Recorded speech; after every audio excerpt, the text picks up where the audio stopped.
오늘날 제가 있는 것은 저는 늘 얘기할 때 200% 하나님의 은혜라고 그럽니다. 예, 정말 온전히 하나님의 은혜로 이 자리에 서게 됐습니다. 오늘 이렇게 귀한 시간 저에게 하려서 감사하고요. 여기 현장에 참석하신 분들 그리고 온라인으로도 참석하신 분들 정말 주님의 이름으로 환영합니다. 제가 오늘은 여러분하고 이제 나눌 얘기가 성경의 과학적 권위와 무호성입니다. 강의 순서입니다. 첨다운 과학 시대를 살고 있는데 정말 그 어느 때보다도 우리 많은 지성인들이 지적 교만에 쩌들어 있다고 과언이 아니고 그 지적 교만의 결과가 참 심각합니다. 신앙적으로, 성경적으로. 두 번째는 창조가 사실을 어떻게 알 수 있을까? 많은 사람들이 과학을 얘기하면서 창조가 과학적으로 사실이 아니라고 이렇게 우리를 비난하고 조롱하는데 과연 창조가 과학적으로 사실이 아닐까? 사실이라면 어떻게 확인할 수 있을까를 한번 나누고요. 그 다음 이제 우리가 학교에서 배운 과학 법칙과 과학적 사실들이 도대체 무엇을 증거하는가? 이게 과연 진화가 맞다고 증거하는가? 아니면 창조가 맞다고 증거하는가를 같이 나누겠습니다.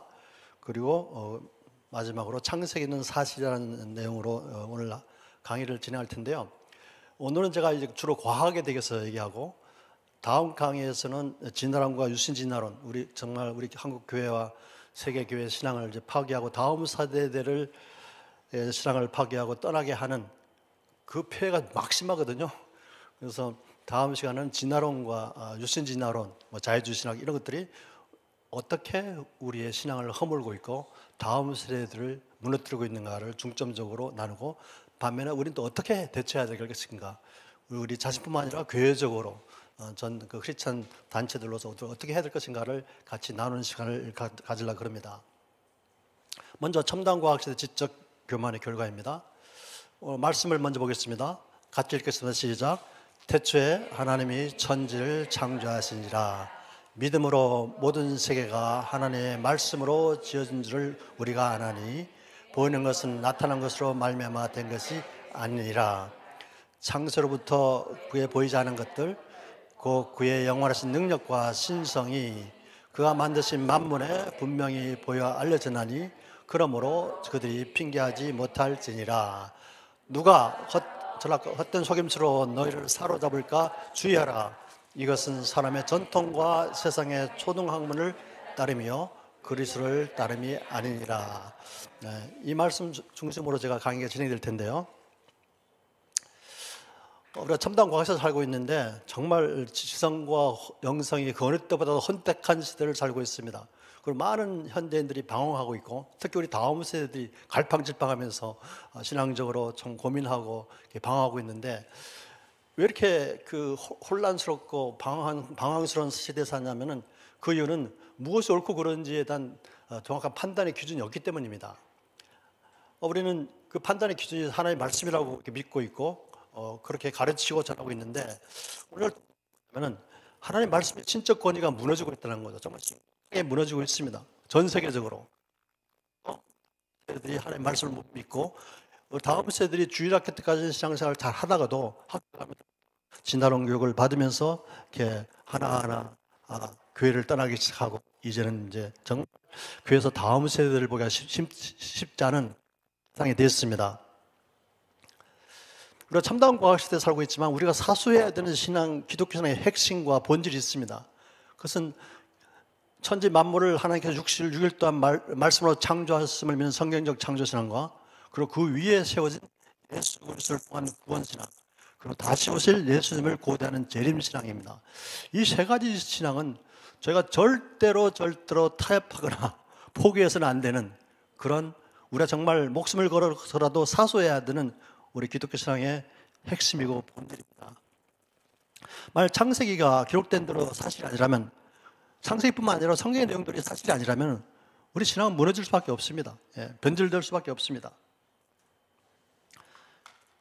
왜 이 시대에 이렇게 성경의 권위와 무엇성이 중요한가? 그건 성경 말씀의 신적 권위 때문이고요. 모든 성경은 여러분 아시다시피 하나님의 감동으로 쓰여졌기 때문이고 하나님께서 우리에게 성경을 주신 목적 때문에 성경의 권위와 무엇성이 굉장히 중요합니다. 여러분 성경에 어떤 틀린 게 있다면, 오류가 있다면 그 성경은 하나님의 말씀으로서 권위를 가질 수가 없습니다. 따라서 성경의 권위는 곧 성경의 목적을 얘기합니다. 모든 성경은 하나님의 감동으로 기록되기 때문에 틀림이 없는 것이고요. 하나님의 감동으로 기록되기 때문에 권위를 갖는 거죠. 따라서 성경 비평이 대상이 될 수가 없습니다. 우리 기독교인들이 성경 권위와 무엇을 믿는 것은 너무나 당연한 일이 아니겠습니까? 그래 안타깝게도 정말 안타깝게도 오늘날 많은 크리스찬 지성인들 사이에서 그리고 신학교에서는 신학 교수들 사이에서 이런 성경의 권위와 무엇성이 무시되고 있고 마음대로 비평하고 있습니다. 정통 기독교 교리는 아시다시피 창세기 1장과 3장을 기초로 하기 때문에 예수 그리스도를 통한 구원은 창세기를 떠나서 설명할 수가 없습니다. 예. 만약에 성경에 기록된 창세기에 기록된 대로의 창조와 인간의 타락과 심판과 구원의 약속을 믿지 않는다면 예수 그리스도 십자가 보면 변질되거나 왜곡될 수밖에 없습니다. 성경의 권위와 모성이 도전받는 근본적인 이유가 무엇일까요?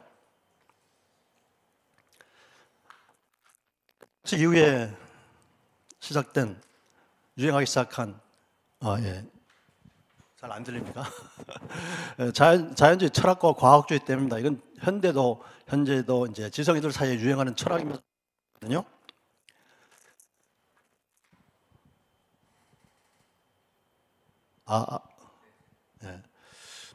이 자연주의 철학과 과학주의는 자연과학만이 실제에 대한 진정한 지식을 제공한다는 믿음입니다.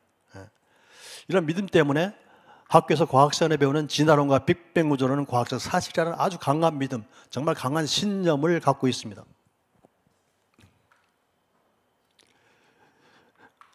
따라서 성경의 창조를 부정하고요, 성경의 권위와 무엇성을 부정하며 복음의 유일성까지도 부정하거나 왜곡시키고 변질시킵니다. 그렇게 해서 나온 게 성경 비평신학, 자유주의 신학, 유신진화론이 등장하고 지금 전 세계적으로 신학교에서 유행하고 있습니다. 지성인들은 이 성경 비평을 잘 해야 되고 또 성경 말씀을 우리가 알고 있는 이성과 지식과 학문과 철학으로 이해하고 해석해야지 지성인이라고 이렇게 주장할 정도로 그런 세상이 되어버렸죠, 사실은. 그런데 21세기 사탄의 기독교를 파괴하는 전략이 있습니다. 아까 목사님도 이제 기도 중에 말씀드렸지만 그 사탄의 전략은요, 에덴 동산에서나 지금이나 똑같습니다. 에덴 동산에서 선악과 사건 이후부터 현재까지도 사탄의 그 전략은 하나님을 믿지 말라가 아니고 하나님의 말씀을 믿지 말라는 겁니다. 하나님의 말씀을 믿지 말라. 그리고 사탄은 거짓 지식과 가짜 정보들을 양산해냅니다. 그 거짓 지식과 가짜 정보를 통해서 하나님의 말씀을 못 믿게 하는 거죠. 오늘날 하나님의 말씀을 못 믿게 하는 가짜 지식과 가짜 정보들이 뭡니까? 하나님이 없다고 하는 진화론, 유신 진화론이라든가, 그렇죠? 유물론적 진화론, 사상, 철학들이죠. 따라서 진리가 왜곡되고 하나님을 불신하게 됩니다. 그리고 많은 지성인들을 이용해서 자연주의 철학, 자연신학, 과학주의, 이성주의를 막 주장하게 하고, 이런 주장의 공통점 뭡니까? 하나님의 말씀보다 인간의 이성과 지식과 경험을 더 자랑하고 더 믿는 정말 지적 교만입니다. 그래서 인간의 이성과 지식으로 성경을 판단하고 비평하는 이제 신학들이 탄생하죠. 그리고 또 사탄의 전략은 이렇게 하면서 결과적으로는 궁극적으로는 창조 질서를 파괴하고 하나님 나라가 구현되는 것을 회방하고 막습니다. 그래서 동성애 차별금지법을 법제하려고 그러고, 그렇게 하면은 동성애가 허용되고 차별금지법이 법제화되게 되면 가족이 무너지고요, 교회 공동체가 파괴될 수밖에 없습니다. 가족과 교회 공동체가 무너지면 그 사회가 무너질 수밖에 없고, 그 사회가 무너지면 그 나라가 무너지는 겁니다. 이게 사탄의 아주 교묘한 전략인데, 이 전략이 에덴 동산에서나 지금과 똑같다는 얘기입니다. 근데 이게 굉장히 효과적으로 먹히고 있는 거죠. 그럼 사탄의 실천 전략이 무엇일까요? 사탄은 자기 의가 강한 크리스천 지식인들을 사용합니다. 그들을 사용해가지고 자유의지와 다양성을 막 중요시하게 하고요, 학문의 자유를 주장하게 합니다. 이들의 공통점이 뭡니까? 창세기를 기록된 대로 믿지 않는 비성경적 창조신학을 갖고 있습니다. 그래서 성경을 비판해야죠. 성경 비평신학, 자유주의 신학, 유신진화론이 확산됩니다. 유행하는 것처럼, 유행처럼. 그러면서 성경의 신적 권위와 무엇을 부정하게 합니다. 신학자들로 하여금, 과학자들로 하여금, 목회자들로 하여금, 교사들로 하여금 성경 말씀보다 세속 지식과 학문과 철학을 더 잘 믿게 함으로써 성경 말씀의 영적 파워를 약화시키고요, 하나님의 주권을 믿는 신앙을 약화시킵니다.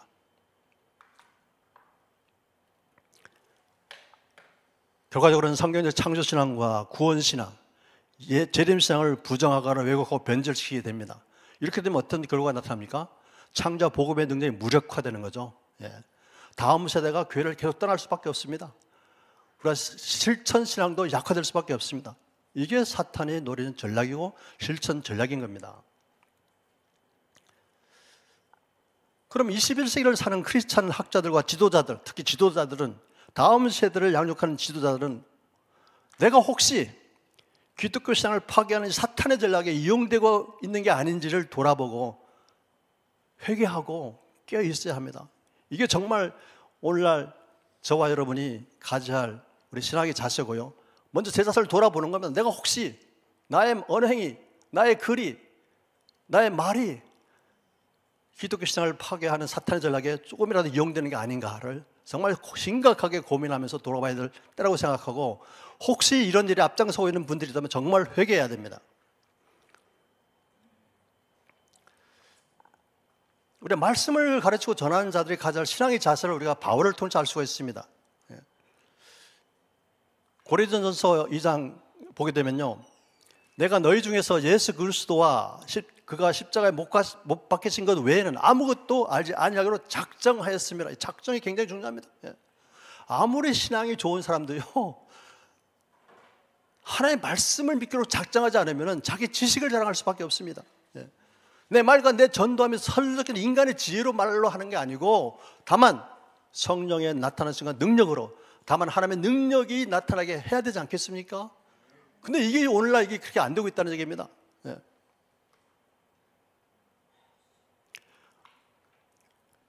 바울은 또 이렇게 얘기하죠. 우리가 이것을 말하거니와 사람의 지혜가 가르친 말로 하지 아니하고, 이게 굉장히 중요한 포인트입니다. 안타깝게도 오늘 많은 크리스찬 지성인들이, 신학교 교수님들이, 가르치는 자들이 하나님의 말씀이 아니고 성령의 능력과 지혜가 아니고 자기의 지혜로, 자기의 지성으로 막 가르치고 전하려고 그러거든요. 이게 심각한 문제 아니겠습니까? 오직 성령께서 가르치는 것으로 해야 되겠죠. 영적인 일은 영적인 것으로 분별할 수 있는 겁니다. 하나님의 말씀이 성령의 감동에 의해서 쓰여졌잖아요. 따라서 어떤 사람만이 하나님의 말씀을 가장 잘 깨달을 수 있겠습니까?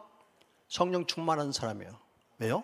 성령의 감동이 있었기 때문에 성령 충만한 사람만이 하나님의 말씀을 제대로 이해하고 깨달을 수가 있습니다. 그렇지 않은 사람이, 성령 충만하지 않은 사람이 자신 이성과 지식과 사상과 철학과 경험을 중요시하는 사람들은 하나님의 말씀을 제대로 이해할 수가 없습니다. 깨달을 수가 없습니다.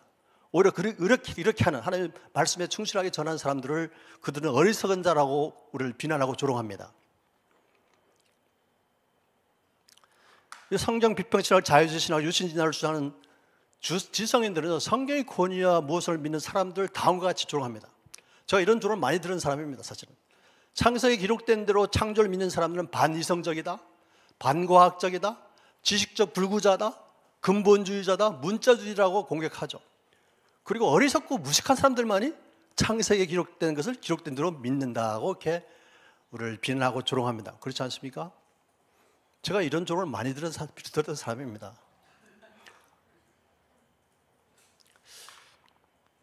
어떤 교수님이 저한테, 제가 이렇게 하나님의 말씀대로 막 전하고 그러니까, 창조학 사역을 하니까, 창조학 사역을 하시는 걸 아시는 분이니까 저한테 좀 그렇게 좀 말씀하시는데, 뭐라고 말씀하셨냐면, 한윤봉 교수는 꽤 세계적인 과학자인데 어떻게 이런 말도 안 되는 것을 믿을 수가 있냐, 과학자가. 그러면서 당신 같은 사람을 극단적 근본주의자라고 이렇게 얘기한대요. 그래서 제가 머리를 이렇게 하고서는, 교수님 맞습니다. 제가 극단주의, 근본주의자입니다. 근데 제 신앙의 근본은 성경에 기록된 대로 하나님의 말씀을 믿는 게 제 신앙의 근본입니다 라고 얘기했어요. 그래서 교수님의 신앙의 근본은 무엇입니까? 하고 물어봤습니다. 대답했을까요? 대답 못하시더라고요. 저는 기꺼이 무식한 사람이 되겠습니다. 우리가 성경의 신적 권위를 수용하는 운동을 하는 사람들은요, 무식한 사람이 돼야 됩니다. 자발적으로 작정해서 무식한 사람이 되지 않고서는 우리가 이 일을 감당할 수가 없다고 생각합니다. 제가 물어보는 게 있습니다. 성경의 말씀의 권위를 무시하고 무엇을 무시하는 사람들에게 제가 물어보는 게 있습니다. 당신의 신앙의 근본 도대체 무엇입니까? 나는 하나님의 말씀대로 믿는 게 제 신앙의 근본입니다. 당신의 신앙의 근본은 도대체 무엇인가요?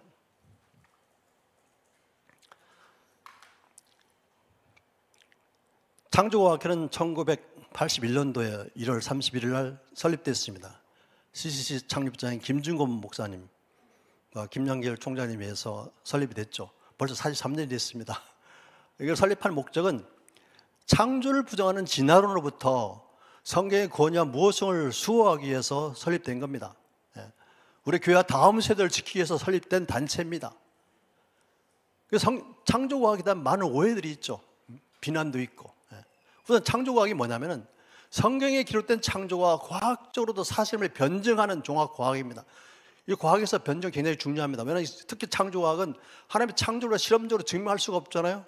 따라서 우리가 알고 있는 여러 가지 사실과 법칙들을 가지고 논리로서 이게 맞다고 변증할 수밖에 없습니다. 하나님의 말씀을 변증하는 데는 문제가 있을 수 있지만 이 창조과학을 통해서 하나님의 말씀을 변증하는 데는 이 변증이 굉장히 중요한 도구입니다. 그리고 우리 창조과학회는 인간, 생물체, 우주 등에 내재된 질서와 조화가 우연이 아닌 전지전능하신 창조주 하나님의 지적 설계의 결과라는 것을 여러 가지 과학적 증거를 통해서 주장하고요.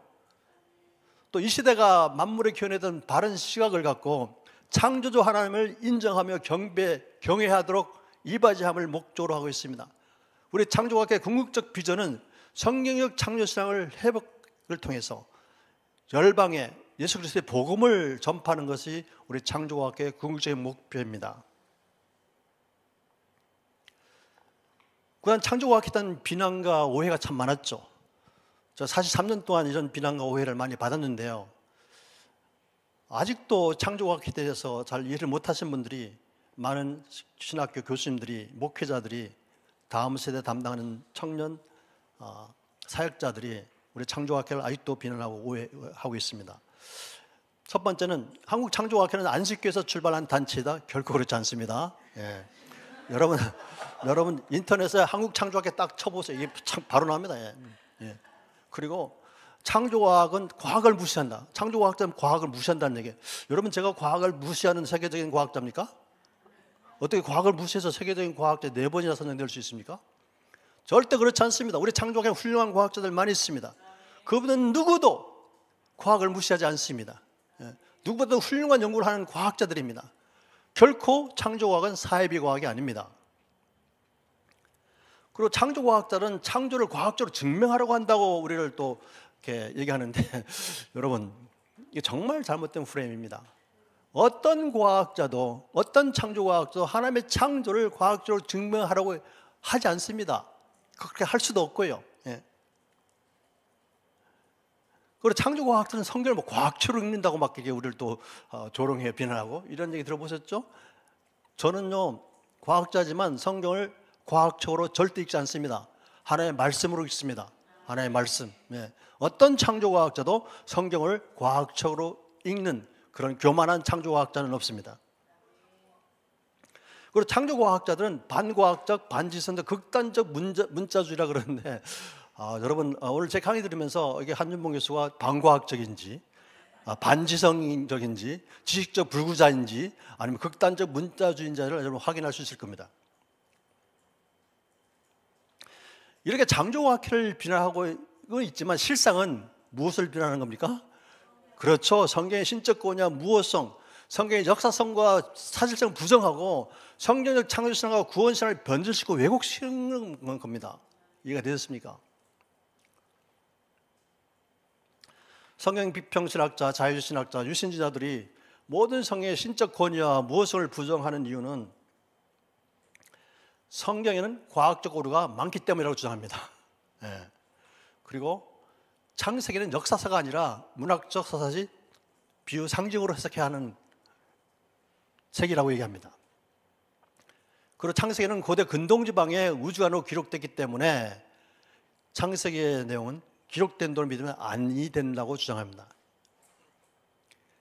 그리고 창세기는 모세의 기록이 아니라 여러 저자들이 이스라엘의 정체성을 위해서 편집한 책에 지나지 않는다라고 또 하죠. 어떤 신학자들은. 그리고 성경을 기록된 돌을 믿으면 안 된다. 문자적으로 해석을 해서는 안 된다는 얘기예요. 특히 창세기는 기록된 돌을 믿으면 안 된다고 주장합니다. 성경은 여러 해석이 가능하기 때문에 성경에 대한 다양한 해석을 저지하거나 억압하는 것은 학문의 자유를 침해하는 것이다. 따라서 우리가 성경학자들, 신학자들은 성경을 나름대로 얼마든지 비평할 수 있다고 주장합니다. 그게 학문의 자유라는 거예요. 여러분, 성경 과학책 아닙니다. 그렇지만 놀랍게도 성경에는요, 과학적 사실들이 놀라울 정도로 정확하게 기록되어 있습니다. 여러분 오늘 제 강의를 통해서 확인하게 될 겁니다. 근데 이건 뭘 뜻하냐면 당시의 성경 저자들은 알 수 없었던 과학적 사실들이거든요, 사실은. 근데 당시의 성경 저자들이 알 수 없었던 과학적 사실들이 정확하게 기록되어 있다는 것은 뭘 뜻합니까? 이 성경이 사람에 의해서 쓰여졌지만 성령의 감동에 의해서 기록되었다는 명확한 증거 아니겠습니까? 네. 캔들 박사님 이런 얘기 했어요. 성경에 있는 모든 말씀은 완전히 진실하며 어떤 부분에서도 오류가 없다. 이게 저와 여러분의 고백 아닙니까? 이 고백 때문에 우리가 성수yap을 하는 거 아니겠습니까? 왜 많은 사람들이 하나님을 믿지 않는가요? 저는 예수님을 참 늦게 영접했습니다. 제가 이제 미국에서 박사 학위를 마치고 한국에 귀국하기 정확하게 10달 전에 예수님을 영접했는데 그때가 제 나이 33살 되던 해였습니다. 그 여름에 제가 한인교회 여름 수련회에 제 친구에서 억지로 끌려갔다가 하나님의 은혜로 그다음 말 예수님 영접했는데 그전까지 저는 철저한 진화론자였고 철저한 빅뱅 우주론자였고 외계인의 존재도 믿었던 사람입니다. 그런 사람들이 왜 하나님을 믿지 않는가요? 저는 분명히 저한테는 이게 이유가 있었습니다. 첫 번째 이유는 하나님 눈에 보이지 않아요. 하나님 보이면 다 믿겠죠? 두 번째 이유는 뭡니까? 제가 하나님에 대해서 아는 게 하나도 없었어요. 예. 오늘날도 그렇습니다. 우리가 복음을 전해도 많은 사람들 하나님에서 아는 게 없어요. 많이 들어는 봤지만 하나님 어떤 분인지 저 구체적으로 모르거든요. 호세아 선지자가 이스라엘 백성이 망하는 이유가 뭐라고 했습니까? 유대 지도자들이 히브리 지도자들이 하나님에 대한 올바른 지식이 없어 이 백성이 망한다 그랬거든요. 따라서 오늘날 우리가 정말 첨단 과학사 지식과 정보가 홍수처럼 밀려든 시대에 하나님을 믿고 하나님의 신학을 가르치고 하나님의 신앙을 전하고 가르치는 우리 지도자들은요 정말 하나님의 올바른 지식이 있어야 됩니다. 하나님의 올바른 지식, 성경에 대한 확고한 믿음이 있어야 됩니다. 그렇지 않은 상태에서 가르치면요 어떻게 되겠습니까? 그 결과는 뻔하겠죠, 그렇죠? 그리고 세 번째 이유는 전 세계 모든 사람들이 과학 시간에 어릴 때부터 진화론 교육을 받습니다. 이 진화론 교육 때문에 누구나 다 유물론적인 과학 만능주의 사상을 갖고 있고 진화론적인 세계관을 갖고 있죠. 믿음이 좋은 사람들도 얘기하다 보면 더 진화론적으로 막 얘기하는 경우가 많이 있어요. 왜요?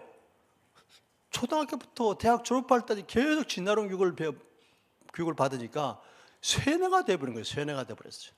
쇠뇌가 돼버렸어요. 그러면서 진화론은 과학적 사실이고 반면에 하나님의 창조를 기록한 성경적 창조는 비과학이고 반과학이라고 막 이제 우리를 비난하고 조롱하잖아요. 그럼 과학이 도대체 뭐길래 진화론은 과학이고 성경의 창조는 비과학이라고 할까요? 이걸 우리가 잘 분별하기 위해서는 과학에 대한 올바른 이해가 있어야 되겠죠, 그렇죠? 이걸 여러분이 오늘 시간을 통해서 좀 배우게 될 겁니다. 반면에 왜 하나님을 믿습니까? 저는 분명하게 세 가지 이유가 있습니다. 그분은 살아계시기 때문에. 하나님의 죽은 분이라면 저와 여러분은 이걸 믿을 필요가 없고 우리가 하나님을 전하고 복음을 전할 필요가 하나도 없잖아요. 근데 창조주 하나님은 살아계시고 우리 죄인들을 구원하기 위해서 오신 이 땅에 오신 하나님이 예수님이기 때문에 우리가 이런 시간을 가지고 우리의 믿음을 세우며 우리가 믿음을 또 복음을 전하는 게 아니겠습니까? 그 다음 인간을 죄에서 구원할 수 있는 유일한 분이기 때문에 믿습니다. 저는 이런 예를 잘 드는데 자동차 고장나면 누가 가장 잘 고칠 수 있습니까? 그렇습니다. 자동차를 설계하고 만든 사람이 가장 잘 고칠 수 있죠. 마찬가지 논리입니다. 우리 인간들 모든 죄와 불에서 건지시고 온전케 하시고 구원할 수 있는 분은 우리를 창조하신 창조주밖에 없습니다. 따라서 우리가 창조주 하나님에 대한 확실한 신앙 고백이 있다면 주는 그리스도시고 살아계신 하나님의 아들이라는 신앙 고백도 가능해지는 겁니다. 왜요? 예수 창조신앙 위에 예수님을 통한 구원신앙이 세워졌기 때문입니다. 하나님이 우리 인간을 창조하지 않으셨다면 예수님 이 땅에 오실 필요가 없으셨잖아요. 세 번째 제가 하나님을 믿는 이유는, 제가 하나님 믿기 전까지는 성경에 대해서 정말 무식하고 모르는 게 많았지만, 제가 예수님을 영접한 후에 성경을 보면서 깨달은 게 뭔지 아십니까? 제가 그렇게 비과학이라고 공격했던 성경의 내용이 너무나 과학적으로 사실인 게, 만약 성경의 내용이 역사적으로 과학적으로 사실이 아니라면은 저는 과학자잖아요. 저는 논리적인 사람입니다. 굉장히 논리적인 사람입니다. 저는 의자리에 설 수가 없을 겁니다. 만약 성경에 이런 오류가 있다면은. 근데 제가 예수님을 영접한 이후에 성경을 보면서 깨달은 게 뭔지 아십니까? 성경은 틀림없다는 거예요. 과학적으로도. 그래서 제가 이런 사역을 하는 겁니다. 현실은 무엇입니까? 창조와 창조를 부정하는 왜곡되고 편향된 과학교육이 전 세계적으로 이제 이루어지고 있거든요. 예. 우리나라 한번 볼까요? 이건 초등학교 4학년 국어교과서에 나온 내용인데, 인간의 조상은 이런 제목이죠. 인간의 조상은 바퀴벌레, 개, 돼지이며 인간은 진화 과정에서 우연히 생겨난 동물일 뿐이다. 이것을 우리 자녀들이 주일학교 때까지, 초등학교 입학 전까지 신앙생활을 잘하던 우리 자녀들이 초등학교 하면 이걸 배운다는 겁니다. 이건 인간의 존엄성이 철저하게 부정되는 거 아니겠습니까? 이런 교육을 애들이 초등학교, 중학교, 고등학교, 대학까지 계속 배우니까 어떻게 되겠습니까? 하나님 믿겠습니까? 고등학교 교과서는 또 어떻게 나왔냐면, 나는 무엇이었을까라는 자기 정체성에 대한 그 궁금증에 대한 그런 내용인데요. 16년 전에 태어난 16살 난 학생입니다. 고등학교 1학년 정도 되겠네요. 나는 오래전 4발로 올라타던 나무에서 내려와 2발로 걷기 시작한 최초의 인간에서 시작된 나는 조상에서부터 내려온 유전자를 간직하고 있으며 머나먼 과거 지구에 처음 생긴 최초의 세포로부터 이어져 온 존재다라고. 이 문장에 참 여러 가지 문제점들이 많거든요. 과학적 문제점들이. 근데 일반인들은 이걸 모릅니다. 이게 뭐 어떤 문제점이 있는지. 예, 저는 너무 잘 알거든요. 이게 어떤 과학적 문제점이 있는 것을. 근데 이걸 그렇게 배우는 거예요. 우리 조상이 원숭이와 같다는 겁니다. 우리 조상 거슬러 가면은 단세포 생명체, 세균, 박테리아 같은 원시 생명체들이 우리의 조상이었다는 거예요. 거슬러 올라가면은. 이걸 배우거든요, 이거는. 이런 걸 진화론을 이제 학교에서 과학 시간에 배우기 때문에, 예, 이제 대학교 가면서 좀 더 구체적으로 배우죠. 이후에 138년에 이후에 대폭발에서 만들어졌고, 대폭발이 생긴 이후에 은하계가 만들어지고, 우리 태양계도 만들어지고, 지구로도 만들어지고, 지구에는 원시 바다에서 생명이 없는 무기 물질들이 화학적으로 결합해서 어떤 유기 분자가 되고, 유기 분자들이 결합해서 아미노산이 되고, 아미노산이 결합해서 단백질이 되고, 원시 세포가 만들어졌다. 이 원시 세포가 최초의 생명체라는 얘기예요. 이 최초의 원시 생명체로부터 온갖 종류의 생명체들로 오랜 시간이 지나면서 진화 방법으로 진화됐다고 이렇게 배우는 거죠. 이걸 배웁니다, 이거를. 그런데 안타까운 사실은 이런 내용들을 배우는 건 좋은데, 이런 진화론의 내용들이 무엇이 문제인지를 절대 안 가르친다는 얘기입니다. 그냥 배우는 거죠. 교과서에 나오면 그냥 믿는 거예요. 이번에 뭐 이렇게 안창호 그 인권위원장님 그 청문회 보셨죠? 그 질문한 그 국회의원이 뭐라 그럽니까? 자기는 목회학 신학도 이제 했던 분이라는데, 자기가 진화론을 믿는 이유가 뭐라고요? 교과서에 나오기 때문에 믿는다고 얘기해요. 이게 말이 됩니까? 그러면서 우리 성경에 나오는 하나님의 기록을 믿는 안창호 위원장을 그렇게 막 공격하는 거예요.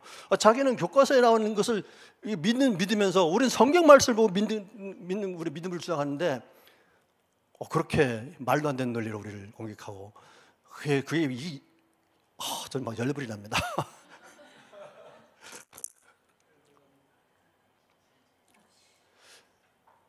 심각한 현실은 뭐냐면은, 이런 진화론 교육을 받은 진화론적 세계관을 가진 고등학생들, 우리나라의 경우에 매년 40만 명, 50만 명이 배출됩니다. 우리나라 전체 인구가 5천만 명이기 때문에 약 1% 정도가 이런 진화론 교육, 진화론 세계관을 갖고 나오는 거죠. 그럼 전 세계 인구가 약 80억이잖아요. 그럼 1%면 약 1년에 한 8천 명, 약 1억 명 정도가 전 세계적으로 약 1억 명 정도의 학생들이 고등학교를 진화론적 세계관을 갖고 배출하게 됩니다. 졸업하게 됩니다. 사실 이렇게 진화론 교육을 받은 청년들이 계속해서 세속적 문화를 만들어내고 반복적으로 이제 다음 세대들에게 이제 전하면서 유행시키거든요. 그래서 창조주 하나님을 믿는 신앙을 버리게 합니다. 하나님의 말씀을 못 믿게 합니다. 하나님의 말씀 못 믿으면 어떻게 됩니까? 교회 가기 싫죠. 하나님 말씀이 안 믿어지면 어떻게 됩니까? 하나님 곁을 떠나갈 수밖에 없습니다. 하나님과 소통이 안 되고요. 소통이 안 되면 떠나갈 수밖에 없습니다. 이게 사탄의 전략입니다. 진화론적 세관을 가지게 되면 성경적 세관을 떠나서 하나님을 부인하게 되고, 하나님 대신에 누가 신이 되는 겁니까?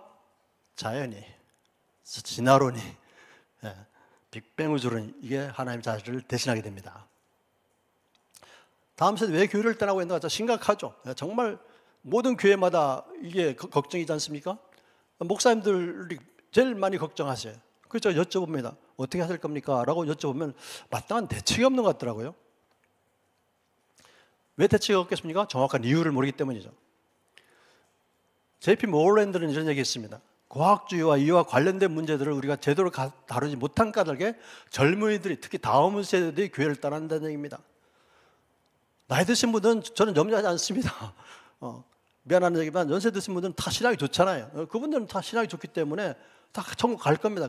문제는 그분들의 자녀들, 후손들, 자녀들, 손주들이 문제인 거죠. 어른들은 신앙생활 잘하다가 하나님 앞에 갔을 때 하나님 칭찬하시겠죠. 너 신앙생활 잘하다가 이 천국에 왔구나. 그런데 하나님 또 그 다음 여쭤보실 것 같아. 근데 너희 자녀들은 다 어디가 있느냐? 너희 자녀들은 다 어디가 있냐? 너는 신앙생활 잘하다가 왔는데 너희 자녀들, 너희 후손들, 너희 손자들은 다 어디 갔냐고 하나님께서 여쭤보실 것 같아요. 정말 엄청난 책망일 거라고 생각합니다. 대책이 무엇일까요? 우리 기독교인들은 자기가 믿는 내용만이 아니라 믿어야 하는 이유도 알아야 합니다. 여기는 특별히 과학주의를 폭로하고 격파하며 과학과 성경을 연관짓는 문제를 다룬 일이 포함된다는 얘기입니다. 많은 사람들이 과학으로 성경을 얘기하는 걸 막 터부시하는데 결코 그렇게 안 된다는 얘기입니다. 오늘날 세상이 어떤 세상입니까? 얼마나 많은 과학 지식과 정보가 넘쳐나는 세상입니까? 우리 자녀들이 너무나 많은 과학적 지식과 정보들을 다 갖고 있습니다. 그들에게 하나님 왜 믿어하는지, 왜 성경 말씀이 사실인지, 왜 예수님이 나를 죄에서 구원하기 위해서 이 땅에서 하나님인지, 왜 성경에 기록된 기적들이 이게 그 사실인지를 우리가 제대로 설명하지 못하면은 교회를 떠날 수밖에 없습니다. 근데 안타깝게도 교회들이 이런 일을 아직 못하고 있다는 얘기입니다. 걱정만 하고 있죠. 두 번째입니다. 창조가 사실은 어떻게 알 수 있을까요? 21세기 첨단 과학 시대를 사는 현대인들은 자연과 과학은 창조를 부정한다고 얘기합니다. 그렇죠? 대부분 이렇게 생각합니다. 저도 그렇게 이렇게 얘기했던 사람이고, 이런 이유로 기독교인들을 조롱하고 비난했던 사람이거든요. 그럼 진실은 도대체 무엇일까요? 우리 한번 확인해 봐야 되겠죠. 한번 생각해 봅시다. 성경에 기록된 창조가 사실이라면요, 하나님은 전지전능하신 분이기 때문에 전지전능하신 창조주 하나님의 지혜와 설계에 의해서 창조되었다면은 그 결과는 어때야겠습니까? 그 결과는, 그렇죠, 최고 수준의 아름다움과 질서와 조화를 가져야 되겠죠. 이런 최고 수준의 아름다움과 질서와 조화는 오랜 시간만 주어지면 저절로 만들어지는 겁니까? 절대 아니죠. 여러분 다 알고 있습니다. 그러면 이런 아름다움과 질서가 조화가 만드는 이런 것이 가능하게 하는 어떤 방법, 원리가 있어야 되겠죠. 원리. 그걸 우리가 과학에서 이제 기본 원리 또는 과학 법칙 또는 자연 법칙이라고 합니다. 이런 이유 때문에 이 피조 세계가 최고 수준의 아름다운 질서와 조화를 갖고 있는 거고, 더군다나 이런 과학 법칙들은 저절로 우연히 만들어지는 게 아닙니다. 이건 엄청난 우리 인간의 지혜와 능력으로 상상할 수도 없는 지혜와 능력을 가진 창조주 하나님이 만들어 놓지 않으면 존재할 수 없는 것들이 이 과학 법칙이고 자연 법칙이거든요. 따라서 우리가 학교에서 보는 과학 법칙, 자연 법칙도 누가 있음을 증거하겠습니까? 이런 것을 만든 분이 있음을 증거하겠죠. 그렇죠? 이런 분이 도대체 누군가, 이걸 만들 수 있는 누군가를 우리가 창조주 하나님을 고백할 수 있어야 되는데, 안타깝게도 우리 자녀들이 그 고백을 못 한다는 얘기예요. 그 이유가 뭐겠습니까? 우리가 제대로 가르치지 않기 때문이죠. 성경 말씀에 근거해서. 이게 심각한 현실입니다. 심각한 문제고. 무엇을 뜻합니까, 이것이? 이런 사실은 하나님 만드는 이 피조 세계는, 모든 피조물 속에는 하나님의 창조 능력과 신성이 담겨 있다는 것을 뜻합니다. 한번 읽어보겠습니다. 시작. 창세로부터 그의 보이지 않는 것들, 곧 그의 영원하신 능력과 신성이 그 만드신 만물에 분명히 보여하게 되니 그러므로 저희가 핑계치 못할지니라. 이 최고 수준의 아름다운 질서 조화가 뭡니까? 전지전능하신 창조주 하나님의 창조의 능력과 신성의 결과들이 아니겠습니까? 따라서 우리가 하나님이 창조하시는 그 과정을 목격하지는 못했지만 우리는 얼마든지 이 피조세계가 창조의 결과인지 우연이 된 결과인지를 얼마든지 저와 여러분이 이미 알고 있는 지식으로도 상식으로 너무 충분하게 분별할 수 있다는 겁니다. 한번 이 동영상을 보면서 이 우주가 얼마나 최고수지 아름다운 질서와 조화를 갖고 있는지 보겠습니다. 동영상 보내주세요. 예.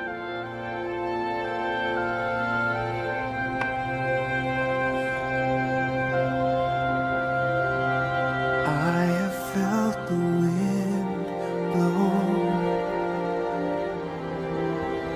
whispering your name.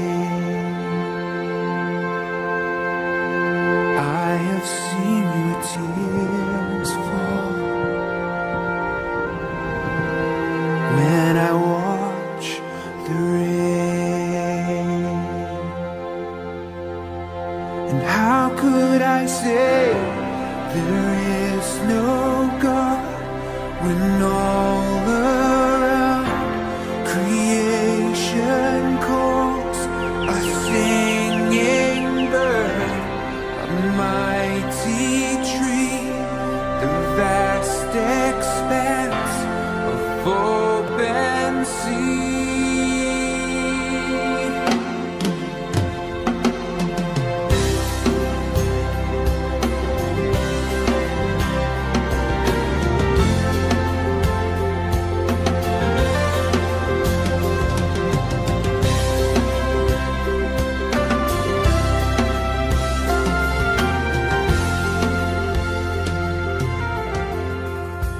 Gazing at a bird in flight, soaring through the air, lying down beneath the stars.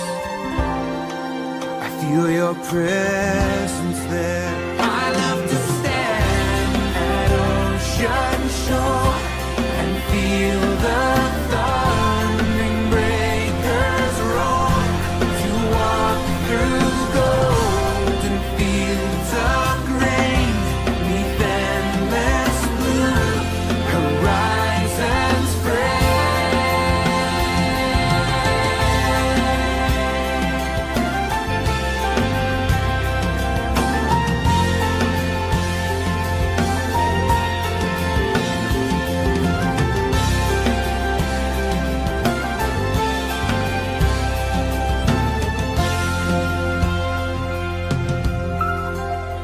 Listening to a river run,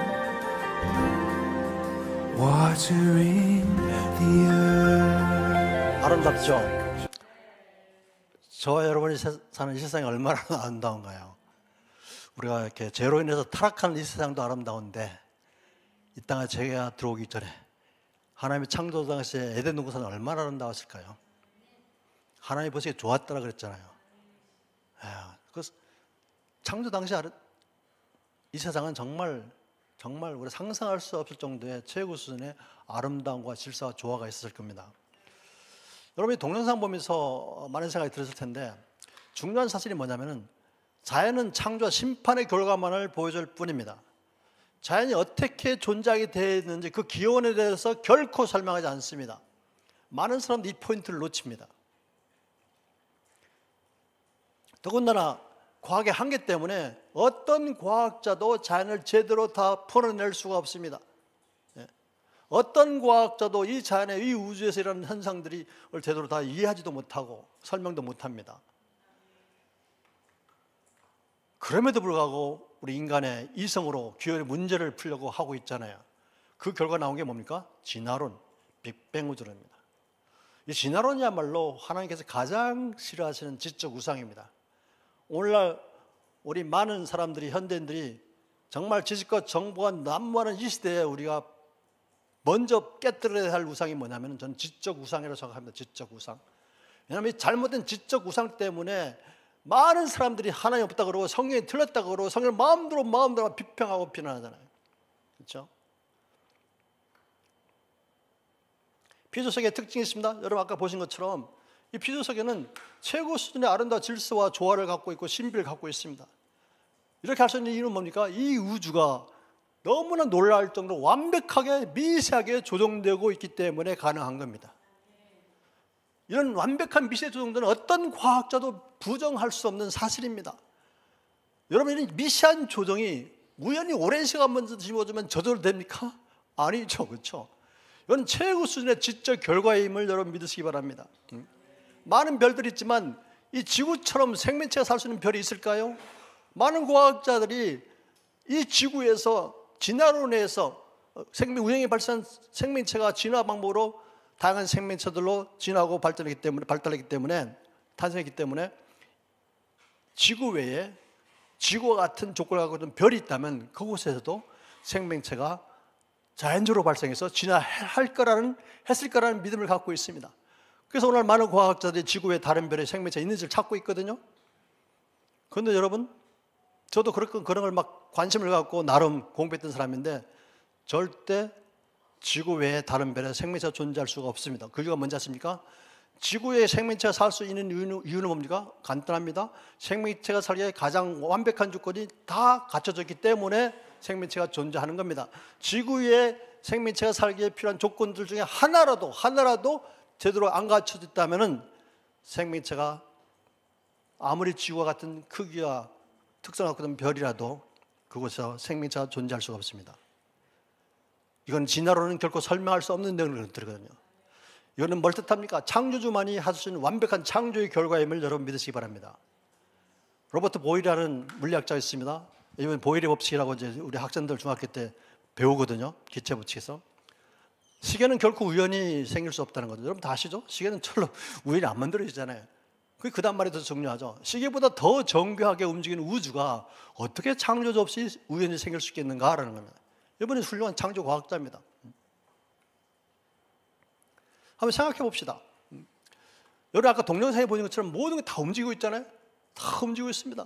눈에 보이건 보이지 않건 모든 것이 움직입니다. 그럼 질문이 뭘까요? 왜 움직일 수 있을까가 질문이겠죠. 여기에 대한 대답은 뭐겠습니까? 대답은 왜 움직일 수 있습니까? 누군가 힘을 가하기 때문에 움직이는 거잖아요. 어떤 힘이 작용하기 때문에 움직이는 거죠, 그렇죠? 그럼 이런 사실은 뭘 뜻합니까? 이런 사실은 이 사실은 무엇을 뜻합니까? 그렇죠. 누군가가 움직이게 하셨다가 아니겠습니까? 그 다음 질문은 뭐겠습니까? 그는 누구이냐? 그는 누구이냐? 누구겠습니까? 하나님입니다. 하나님이 움직이게 하셨습니다. 욥기서 38장 32, 33절 보면 이런 말씀이 있습니다. 네가 별무리를 계절에 따라 이끌어낼 수 내고 큰 곰자리, 작은 곰자리 별무리를 인도할 수 있느냐? 네가 천체 운행 법칙을 아느냐? 네가 땅에 자연 법칙을 세웠느냐? 라고 하나님이 직접 욥을 신문하시거든요. 누가 움직이게 하셨습니까? 누가 이 움직이는 모든 질서, 법칙들을 다 만드셨습니까? 이는 읽겠습니다. 시작. 이는 하나님의 영광의 광채시여 그 본체 형상이시라 그의 능력의 말씀으로 만물을 붙드시며. 히브리서 1장 3절. 하나님의 능력의 말씀으로 온 우주를 만드시고 그 피조 세계에 질서가 유지되도록 하나님의 법칙을 만드시고 유지되도록 하고 계시다는 겁니다. 하나님 붙드시고 계신 거예요. 하나님의 수수방관하고 있는 게 아닙니다. 아름답죠, 자연이. 정말 아름답습니다. 꽃이 없는 세상 정말 삭막하겠죠. 과일이 없는 세상 여러분 살 수 정말 과일이 없다면 정말 살맛이 안 날 것 같아요. 정말 아름답습니다. 왜 이렇게 아름다울까요? 다 이유가 있죠. 여러분 아까 동영상은 너무 아름다웠잖아요. 왜 아름다웠을까요? 다 이유가 있습니다. 이유가 뭘까요? 첫 번째, 일정 모양이 있죠. 일정 모양이 있기 때문에 아름답습니다. 일정 모양이 없으면 아름다울 수가 없습니다. 일정한 모양이 있지만 질서가 있어야지 아름답습니다. 레고 블락이 일단 모양이 있지만 레고 블락을 쌓아놓으면 무질서해서 아름답지가 않잖아요. 일정 모양이 있더라도 질서를 가질 때 아름답습니다. 그래서 이런 일정 모양과 질서는 저절로 안 만들어집니다. 오랜 시간이 주어지면 저절로 만드는 게 아니라니까요. 이런 일정 모양과 질서를 만드는 데 필요한 원리들이 있죠. 원리. 그 원리들이 바로 우리가 학교에서 배우는 과학 법칙, 과학적 사실, 공학적 원리들입니다. 이런 이유 때문에 세상이 아름다운 거고, 이런 이유 때문에 과학자들이 연구할 때 수학을 이용하는 겁니다. 왜 수학을 이용합니까? 그 어려운 수학을 골치 아프게. 이런 특징 때문에 과학자들이 수학을 이용해서 자기 이론을 개발하고 그 수학적으로 유도된 이론이 맞는지를 실험하면서 과학적 사실들을 밝혀내는 거거든요. 이렇게 창조됐기 때문에 이 피조세계는 아름다울 수밖에 없었죠. 하나님 보시 아름다웠다라 이 말씀은 문학적 표현이 아닙니다. 말씀 그대로 전지전능 같은 하나님 보시기에 아름다웠다는 얘기예요. 상상해 보세요. 상상해 보세요. 제가 없인 하나님이, 제가 있는 우리가 보기도 이 세상이 아름다운데 제가 없인 창조주 하나님 보시기에 아름다웠어요. 그 아름다움은 정말 우리 상상할 수 없는 최고 수준의 아름다움과 질서와 조화가 아니겠습니까? 이런 게 오랜 시간만 주어지면 저절로 막 만들어진다고요? 그렇게 제가 믿었던 무식한 사람 중에 한 사람이에요, 저도. 예. 저 33살까지 믿었어요, 정말. 예. 그러면 저와 여러분이 우리 자녀들이 학교에서 배우는 과학 법칙과 여러 사실들이 있는데 이게 도대체 무엇을 증거하는가를 확인해 봐야 되겠죠. 그렇죠? 첨단 과학 시대에 정말 살고 있습니다. 정말 좀 핸드폰 없어도 우리가 좀 편하게 살 수 있을 것 같아요. 너무 핸드폰이 폐해가 많습니다. 뭐 좋은 것도 있지만, 예. 그래서 그 과학은 창조주를 부정한다 그러죠, 사람들이. 대부분 다 그렇습니다. 우리 기독교인들도 과학은 창조주를 부정해. 과학과 성경은 별개야. 그러면서 진화론은 증명된 사실이다. 과학적으로 증명된 사실이기 때문에 그건 거역할 수 없다고 막 주장하죠. 따라서 창조주는 존재하지 않는다는 거예요. 진화가 됐다면. 진화가 사실인 걸 믿는 사람이 어떻게 창조주를 이렇게 인정할 수 있겠습니까? 그러면서 이 창조주가 창조를 기록했음을 기록한 성경을, 특히 창세기를 믿을 수 없다. 창세기 내용들은 창조주 하나님이 있다는 것을 나타내는 것이지 그 기록된 대로 믿으면 안 돼. 라고 이렇게 주장하죠. 그러면서 성경을 이성적 과학적으로 막 비평할 수 있다고 주장합니다. 그래서 오늘날 유행하고 있는 거죠. 크리스찬 지성인들 중에, 지식인들 중에. 제가 좀 신학교 교수님들하고 꽤 많이 알고 우리 합신하고는 정말 막역한 우리 관계를 갖고 있고요. 합신의 교수님은 너무 훌륭하십니다. 정말 훌륭하신 게. 물론 다른 데 신학교 교수님도 훌륭한 분들 많으신데 그 중에는 그렇지 않은 분들도 있거든요. 제가 이제 오늘날 신학교를 보면서 안타까운 게 뭐냐면은 오늘날 신학교에서 좀 이 성경 고등 비평학 무슨 유신진화를 다 배우고 나오거든요. 그럼 그 신학교를 졸업한 신학생들이 다 교회 가가지고 다음 세대 사역자들로 이제 헌신하고 섬기고 있잖아요. 근데 문제는 그분들하고 얘기하다 보면 정말 성경적 창조 신앙이 확신이 없어요. 성경을 제대로 안 믿어요. 성경을 막 비평해요, 비난해요. 그래서 제가 신학교를 생각할 때마다 안타까운 게 뭐냐면 오늘날 신학교에는 신학은 있지만 신앙이 없구나. 신앙이 없구나. 오늘날 신앙이 없는 신학자들이 배출되면은 그들이 다음 세대를 세우는 사역에 투입된다면은 다음 세대들이 신앙이 어떻게 언제 설 수 있겠습니까? 다 무너지는 거죠. 다 무너져. 이게 오늘날 심각한 문제고 정말 이 문제를 우리가 신학교에서부터 해결하지 않으면은 우리 한국의 다음 세대는 없습니다. 저는 그렇게 정말 단언적으로 얘기할 수 있는데요. 저는 신학자는 아닙니다. 신학자 알아서 아닌 사람이 막 함부로 얘기해서 그런지 모르겠지만 신학자가 아니니까 제가 이런 얘기 할 수 있을지 모르겠습니다. 과학이 도대체 무엇이냐? 이게 전부 다 과학하고 연결된 내용들이잖아요. 과학이 도대체 무엇이길래 사람들이 과학을 들먹이면서 하나님 없다 그러는가? 제가 옛날에 그랬던 것처럼 오늘날 많은 사람들이 과학을 얘기하면서 많은 세속적인 과학자들이 창조자를 비난하고 무시하고 하나님의 말씀을 마음대로 무시하고 변개하고 왜곡시키고 변절시키고 있잖아요. 이 과학에 대해서 우리가 좀 더 구체적으로 보겠습니다. 좀 이렇게 우리가 크게 과학은 실험과학과 역사과학으로 나눕니다. 실험과학은 자연의 여러 현상들에 대한 체계적인 연구를 하는 건데 이런 실험과학은 자연과학이라고 얘기하기도 합니다. 즉 실험과학과 자연과학은 같은 얘기입니다.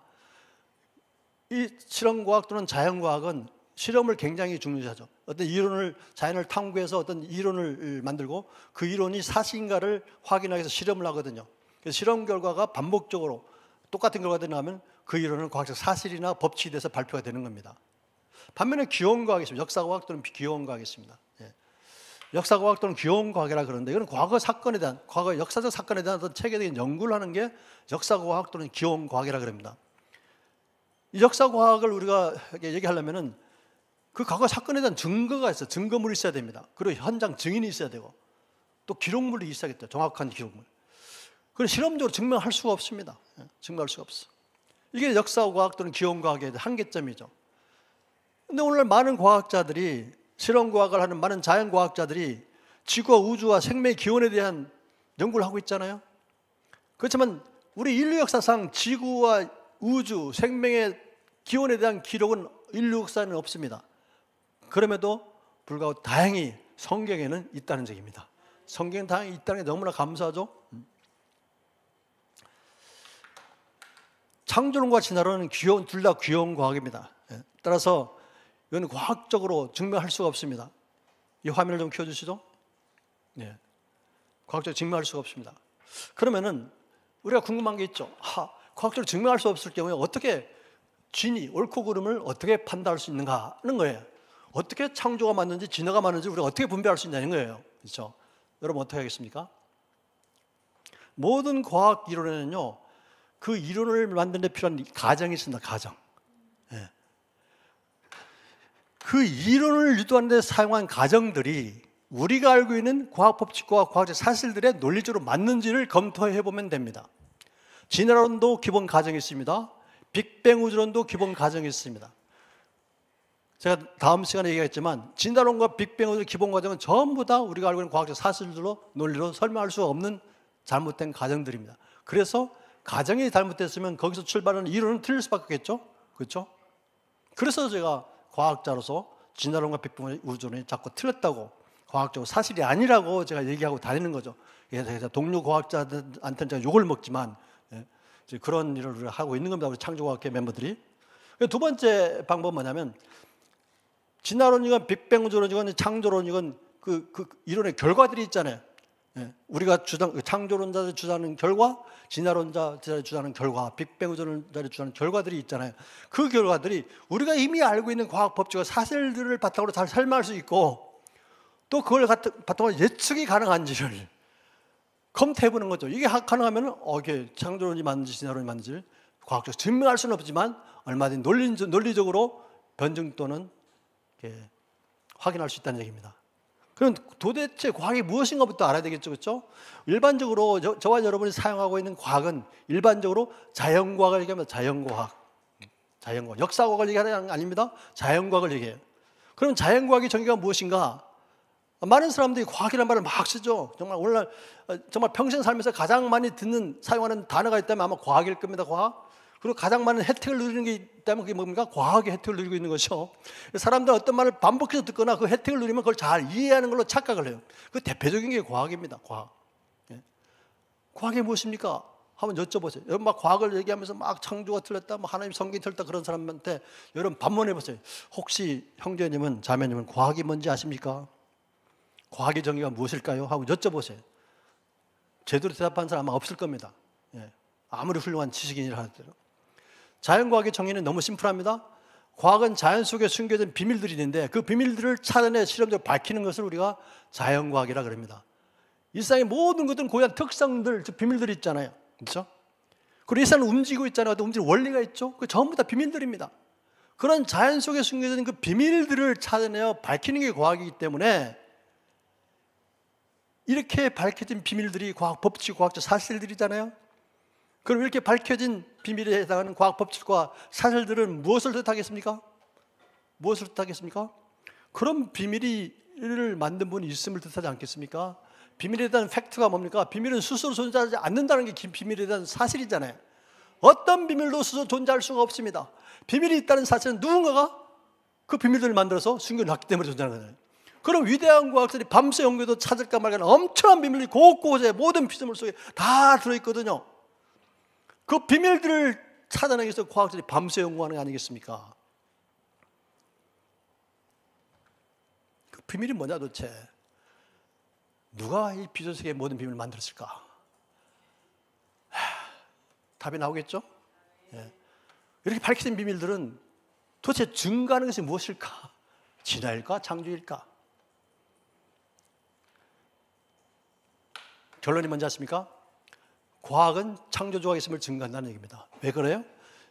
과학은 자연 속에 숨겨진 비밀들, 저는 그 비밀을 창조의 비밀이라 그러는데, 이런 창조의 비밀들을 찾아내 밝히는 게 과학이기 때문에 과학은 창조주와 뗄래야 뗄 수 없는 관계를 갖고 있고, 그런 비밀을 밝히는 과학적 사실과 법칙들은 그런 비밀을 만드신 창조주가 계심을 증거할 수밖에 없는 겁니다. 따라서 그런 창조주 하나를 믿는 우리 기독교 신앙은 더 이상 반과학이 아니고 비과학이 아니라는 얘기입니다. 이게 제가 무슨 궤변을 들어오는 게 아닙니다. 지금 제가 여러분 앞에서 창조주 하나님 우리 말씀을 좀 변증하고 있습니다. 변론하고 있습니다. 변호하고 있습니다. 우리 변호사님 계시지만, 피조세계의 비밀들은 전지전능하신 창조주 하나님의 창조의 능력과 신성의 결과들입니다. 로마서 1장 20절에 확인한 것처럼, 그렇죠? 예. 한번 같이 볼까요? 다시 창조로부터 그에 보이지 않는 것들, 그 영원하신 능력과 신성이 그 만드신 만물에 분명히 보여하게 되다니, 그러므로 저희가 핑계치 못할지니라. 예. 다시 또 읽겠습니다. 시작. 믿음은 바라는 것들의 실상이요 보이지 않는 것들의 증거니, 믿음으로 모든 세계가 하나님의 말씀으로 지은 줄 우리가 아나니, 보이는 것은 나타난 것으로 말미암아 된 것이 아니니라. 아멘. 이거는요 과학의 문제가 아니라는 얘기입니다. 이건 믿음의 문제입니다. 왜냐하면 하나님의 창조 현장을 누구도 목격한 적이 없고, 누구도 창조를 과학적으로 증명할 수 없기 때문에, 과학적으로 증명할 수 없는 것은 과학의 문제를 벗어난 겁니다. 따라서 이런 사실은 창조주 하나님 계시고, 그 하나님이 우주 만물을 다 창조하셨으며 우리 인간들을 하나님의 형상대로 창조한 그 사실은 믿음으로 받아들이는 거예요. 따라서 이건 과학의 문제가 아니라 믿음의 문제인 겁니다. 그런데 이 믿음의 문제를 자꾸 과학의 문제로 끌고 가면은 뭐가 문제가 있습니까? 본질이 훼손되는 거죠. 예, 본질이 흐려지고 본질이 왜곡되고 부정됩니다. 일상에 나타나는 모든 것들은 나타나 있기 때문에 존재하는 게 아니거든요. 진화론은 이 나타난 것을 보고 이렇게 얘기합니다. 나타난 것을. 이 나타난 것들이기 때문에 과거로 거슬러 가면 지금에서 일어나는 현상들 똑같게 적용해서 과거로 가면 이게 진화된 거다 이렇게 주장하는 게, 나타난 것은 우리가 보이기 때문에 나타난 게 아니라는 얘기죠. 그렇죠? 예, 보이지 않는 것, 그 보이지 않는 것이 뭡니까? 하나님의 창조 능력과 신성, 그 지혜잖아요. 따라서 우리가 하나님이 없다고 얘기 못하는 거죠. 이거는 제가 과학자로 얘기하는데요, 절대 과학의 문제가 아닙니다. 믿음의 문제입니다. 믿음의 문제, 세계관의 문제죠. 예. 내가 어떤 믿음을 갖고 있느냐에 따라서 그 사람의 인생이 결정되고 세계관이 결정되고, 많은 사람들에게 선한 영향을 끼칠 수도 있고 악한 영향을 끼칠 수도 있는 겁니다. 생각해 봅시다. 많은 과학자들이 자연과학을 연구하게 되면 기원의 문제를 풀 수 있다고 생각합니다. 그렇게 주장하죠. 저도 그렇게 주장했던 사람입니다. 그러면 자연과학이 기원의 문제를 풀 수 있을까요? 라는 겁니다. 자연과학은 크게 세 가지 학문이 있습니다. 물리, 화학, 생물이죠. 예. 물리는 뭡니까? 이 피조세계적인 물질, 에너지, 힘이 자연에서 어떻게 작동하는지 그 작동 원리를 연구하는 학문입니다. 화학은 뭘까요? 모든 것이 다 원자, 분자로 되어 있잖아요. 그러면 이 원자, 분자들이 어떻게 작용하고 작동하고 반응하는지를 연구하는 학문입니다. 그리고 생물은 뭘까요? 생물은 모든 생물체들이 생명현상이 일어나는데 그 생명현상들이 어떻게 일어나고 어떻게 작동하는지를 연구하는 학문이거든요. 이 공통점이 뭡니까? 다 작동이죠. 작동. 따라서 우리가 자연과학을 한 문장으로 이렇게 정의한다면은, 자연과학은 천지만물의 작동 원리를 규명하는 것이지 기원에 대해서 연구하는 학문이 아니라니까요. 이 사실을 모르면은 막 자연과학을 연구하면은 기원의 문제를 풀 수 있다고 막 주장하거든요. 제가 그렇게 주장했던 사람 중에 한 사람이면 저도. 근데 지금은 안 해요. 왜요? 제가 과거에는 정말 무식함이 충만했거든요. 지금도 무식하지만 과거에는 더 무식했어요. 과거에는 정말 더 무식했어요. 하나님을 믿어서 좀 똑똑해진 것 같아요. 이런 피조세계의 작동 원리는요, 오랜 시간이 주어지면 저절로 만드는 게 아닙니다. 예, 이런 작동 원리를 밝히는 게 과학 법칙이고 과학 사실들이잖아요. 이거는 창조주 하나님의 놀라운 지식적 설계의 결과임을 여러분 믿으시기 바랍니다. 예. 고전물리가 있습니다. 우리 고전물리는 뉴턴의 운동역학과 맥스웰의 전자기하학을 우리가 고전물리라 그러는데, 이 고전물은 거시세계, 커다란 우리 눈에 보이는 거시세계의 거동, 힘과 운동을 다루는 것을 우리가 물리, 고전물리라 그럽니다. 뭐 천체 운동이라든가 우주선이 발사한다, 뭐 수포 중계할 때 막 그렇게 우리 움직인다. 이게 전부 다 이제 고전 물리거든요. 거짓 세계의 거동을 다루는. 근데 눈에 보이지 않는 세계도 있죠. 미시 세계. 이 미시 세계에 대한 거동을 다루는 물리학이 현대 물리인데요. 이건 아인슈타인 상대성 이론과 양자역학이라는 게 있어요. 양자역학. 여러분 양자역학 여러분 굉장히 많은 사람들이 관심을 갖고 뭐 유튜브에도 보면 굉장히 많이 나와 있는데 이런 미시 세계는 우리 원자라든가 눈에 안 보이잖아요. 그 원자는 또 이렇게 전자들이 있습니다. 또 광자, 빛, 알갱이, 빛, 알갱이도 사실 눈에 보이지 않아요. 아주 작은 건데 이런 것들을 우리가 다 다루는 이런 미시 세계의 거동을 다루는 물리학이 현대 물리를 할 수 있습니다. 이 대표적인 게 이제 나노 기술이라든가 현대 물리 이런 미시 세계를 다루는 기술이 나노 기술. 제가 나노 과학자입니다. 예. 그리고 반도체 기술, 양자 컴퓨터 등 이런 것들이 전부 다 미시 세계에 작용되는 그 원리들, 물리 법칙들을 이용해서 개발하는 기술들입니다.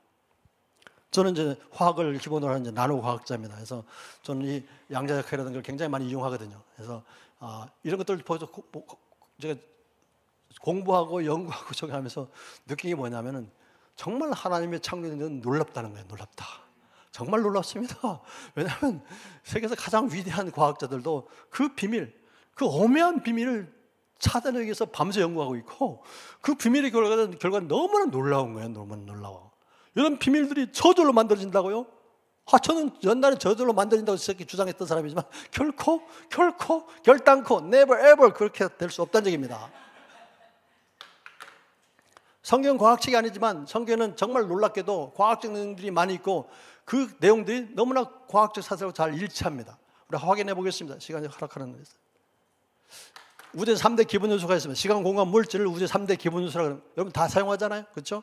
과학자들이 연구할 때 반드시 사용하는 게 시간, 공간, 물질입니다. 그럼 저는 이게 참 궁금했어요. 예수를 믿기 전에 하나님이 계심을 알기 전에 내가 평상시에 사용하고 있고 연구할 때 반드시 사용하고 있는 시간, 공간, 물질이 어떻게 존재하게 됐을까라는 그런 궁금증이 있었습니다. 이런 궁금증에 현대과학은 절대 해답을 주지 않습니다. 그런데 그 해답이 어디 있는지 아십니까? 놀랍게도 성경 펴자마자 바로 나옵니다. 너무 놀랐습니다. 여러분 시간, 공간, 물질이 스스로 존재할 수 없는 거잖아요. 스스로 존재할 수 있습니까 여러분? 스스로 존재할 수 없습니다. 스스로 존재할 수 없다면 누가 만들었겠죠. 그렇죠? 누가 만들었을까요? 하나님. 그렇죠. 그 말씀 어디 있습니까? 그렇죠. 오늘 여러분 읽었습니다. 태초에 하나님이 천지를 창조하시니라. 태초에 in the beginning 시간은 창조됐다는 얘기입니다. 하늘 천자 우주 공간을 얘기합니다. 지는 지구 내 물질 그 자체잖아요. 놀랍게도 창세기 1장 1절은 이 땅에 이 우주에 전능하신 창조주가 계셔서 시간, 공간, 물질을 창조하셨음을 선언하는 말씀이기도 합니다. 하나님은 스스로 존재하시는 분이잖아요. 하나님 스스로 그렇게 소개하잖아요. 모세에게. 나는 스스로 존재하는 사람. 여러분 스스로 존재하시는 하나님은 창조이기 때문에 스스로 존재할 수 없는 시간, 공간, 물질들을 포함해서 온 우주 만물을 창조할 수 있지 않겠습니까? 많은 사람들이 하나님을 증명하면 내가 믿겠다 그럽니다. 과학적으로 증명해봐라? 못합니다. 왜 그런지 아십니까? 과학적 증명의 대상은요 스스로 존재하는 게 아닙니다. 다 피조된 것들, 다 만들어진 것들이 피조된 것들이 과학적 증명의 대상이지 스스로 존재하는 것은요 과학적 증명의 대상이 될 수도 없고 증명할 수도 없습니다. 근데 하나님은 놀랍게 하나님은 뭐라고 소개합니까? 어떤 분을 소개합니까? 나는 I'm who I am. 나는 스스로 존재하는 자라고 하나님 스스로를 이렇게 소개하시잖아요. 따라서 스스로 존재하시는 하나님은 스스로 존재하지 않는 시간, 공간, 물질, 판, 우주 만물 모든 것을 다 창조할 수 있지 않겠습니까? 이거는 과학의 문제가 아니라 무슨 문제? 믿음의 문제입니다. 믿음의 문제. 이걸 헷갈리기 시작하면요 막 성경 이상해 보이고 성경 내용이 다 틀린 것 같고 많은 사람들 다음 세대들 혼란스럽게 합니다. 영적으로, 신앙적으로, 지식적으로 뿐만 아니라. 에너지 물질이 이 우주에 가득해 있거든요. 에너지 물질 스스로 만들 수 있을까요? 저는 옛날에 에너지 물질 스스로 존재했다고 믿었었어요. 근데 제가 예수를 영접하고 성경을 보면서 내 생각이 틀렸다는 걸 알아서 내가 정말 무식했었구나. 에너지 물질이 스스로 존재할 수 없다면 창조의 결과겠죠. 그러면 에너지 물질 창조의 결과함을 증명하는 어떤 과학 법칙이 있어야 되지 않을까요? 그렇습니까? 안 그렇습니까? 있겠죠. 물질은 세 가지 상태가 있습니다. 고체, 액체, 기체. 이 상태 변화를 시키려면 반드시 열을 가하거나 빼줘야 돼요. 에너지와 물질은 아주 불가분의 관계 갖고 있죠. 그럼 우리 에너지에 대한 법칙을 먼저 보게 되면은 우리 학교에서 여러분 다 배운 내용들입니다. 중학교 2학년 때 다 배우거든요. 연락학 제1법칙, 에너지 보존 법칙이라고 합니다. 연락학은 에너지와 일과의 관계를 다루는 학문입니다. 에너지 보존 법칙은 이 우주 안에 존재하고는 에너지 총량은 항상 일정하게 보존된다는 얘기죠. 단지 에너지 종류는 바뀔 수 있습니다. 에너지 종류는 바뀌지만 에너지 총량은 항상 일정하게 보존된다는 게 여러분이 자녀들이 중학교 1학년, 2학년 때 배우는 에너지 보존 법칙입니다. 여러분도 다 이미 알고 있는 거거든요. 예. 그러면 이 법칙이 얘기하는 게 이 우주의 존재하고는 에너지 총량이 항상 일정하게 보존된다는 거잖아요. 그러면 질문하겠습니다. 에너지 총량이 일정하게 보존되기 위해서는 질문합니다. 에너지가 스스로 막 만들어지면 되겠습니까? 안 되죠. 안 되죠. 그렇죠? 제 논리가 무슨 어렵습니까? 예? 너무 명확하잖아요. 예? 따라서 에너지 보존 법칙은 이 우주에 존재하는 에너지는 스스로 만들어진 게 아니라는 얘기예요. 그 다음 또 누가 있습니까? 여러분이 잘 아는 아인슈타인이 있죠. 예. 그 에너지는 여기서 종류는 바뀔 수 있지만 스스로 창조되지 않는다는 겁니다. 그 다음 아인슈타인, 여러분 이 식 아시죠? 이게 몰라도 살아가는 지장은 없지만, 예. E는 에너지를 얘기합니다. M은 물질의 질량이고요. C는 빛의 속도입니다. 이 식이 얘기하는 게 뭐냐면 물질은 곧 에너지라는 얘기입니다. 물질은 곧 에너지. 음식물이 물질이잖아요. 음식을 먹어서 우리가 뭘 만듭니까? 살아가는 데 필요한 에너지를 만들잖아요. 자동차 가려면 물질인 휘발유가 필요하죠. 휘발유 갖고는 화학적 에너지를 기계적 에너지로 변화시키면서 자동차가 굴러갑니다. 저 물질은 곧 에너지라는 얘기예요.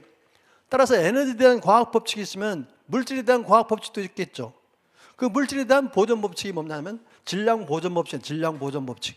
이 우주 안에 존재하고 있는 물질의 총량은 일정하게 보존된다는 겁니다. 고체, 액체, 기체 상태 변화는 가능하지만 이 우주에 존재하고 있는 물질의 총량은 항상 일정하게 보존된다. 따라서 물질도 스스로 창조하면 될까요? 스스로 창조하면 안 된다는 게 이 법칙이 하는 거잖아요. 네. 놀랍지 않습니까? 에너지 보존 법칙과 질량 보존 법칙은요, 얼마나 중요한 과학 법칙인지 모릅니다. 모든 과학자들이 연구할 때 반드시 적용합니다.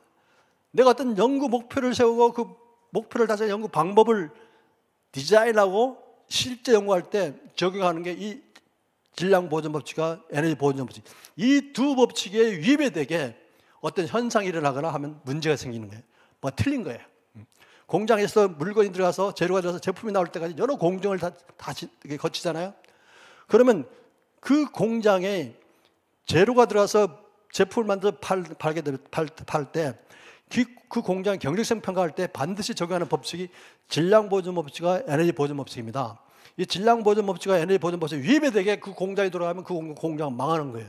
사람도 마찬가지입니다. 에너지 보존 법칙과 질량 보존 법칙에 맞게 내가 에너지 물질을 취하면 음식을 취하면 건강하게 살 수 있지만 그렇지 않으면 문제가 생기죠. 건강상에. 이렇게 중요한 과학 법칙이 얘기하는 게 뭐냐면 이 우주에 존재하고 있는 에너지 물질은 스스로 창조된 게 아니다. 저희 그림을 보여드리는데 유리병 안에 이제 아름다운 그림이 들어가 있잖아요. 자, 질문하겠습니다. 이 유리병이 스스로 만들어집니까? 절대 안 만들어 스스로. 이 그림이 스스로 만들어집니까? 절대 아니죠. 이 그림이 스스로 병 안에 들어갈 수 있습니까?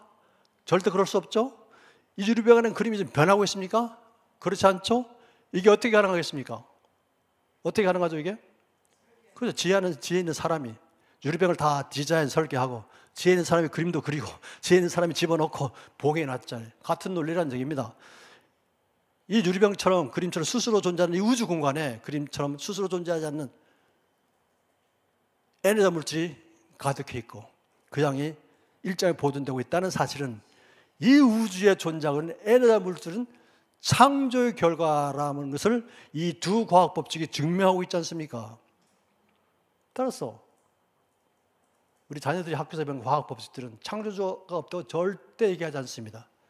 절대로 과학은 하나님 없다 하지 않습니다. 많은 사람들이 창조 하나님을 믿기 싫어하고 그렇기 때문에 과학을 들먹이면서 하나님이 없다 그러고 성경이 틀렸다 그러고 마음대로 비평하는 겁니다. 여러 가지 자연 현상들이 있는데요. 여러 가지 자연 현상이 있는데 이 자연에 대한 방향성이 있을 거거든요. 그래도 이걸 설명하는 과학 법칙이 있을 겁니다. 예. 여러분 포도잔 내가 자주 보여주는 그림인데 포도잔을 이제 가다 건드리면 자연현상이 뭡니까? 넘어지고 깨지고 쏟아지는 게 자연현상이죠. 이걸 원래 상태로 돌릴 수 있는 분이 혹시 있습니까? 없죠. 예. 그다음 또 우리가 집에서 애들 방 어지르는 건 너무 쉽죠. 이건 애들뿐만 아니라 어른도 너무 쉬워요. 어른도. 그렇죠? 근데 이렇게 어질러진 방을 깨끗하게 정리하려면 힘이 듭니까? 힘이 안 듭니까? 왜 힘이 들죠? 움직여야 되죠. 그렇죠? 왜 움직이는 게 힘이 드는 거예요? 그렇죠. 왜? 예, 맞습니다. 맞는데 이게 어질러는 건 너무 쉽잖아요. 자연현상이잖아요. 이 어질러는 것을 깨끗이 정리하려면 이게 자연현상에 위배되는 일을 하려고 하니까 힘이 든 겁니다. 이게 됐습니까? 우리가 어질러는 건 너무 쉽잖아요. 근데 이 어질러는 걸 치우는 자연현상에 위배되는 일을 하는 거잖아요. 그래서 힘이 드는 거예요. 예. 폭발 볼까요? 폭발? 폭발은요, 크기와 종류에 상관없이 모든 폭발의 결과는 파괴와 무질서입니다. 그렇죠? 이 폭발로 생긴 파괴와 무질서는 아무리 천문학적으로 오랜 시간이 주어진다 하더라도 질서로 발전하는 일은 죽었다 깨나도 안 일어난다. 그렇죠? 이게 폭발에 대한 기본적인 상식이잖아요.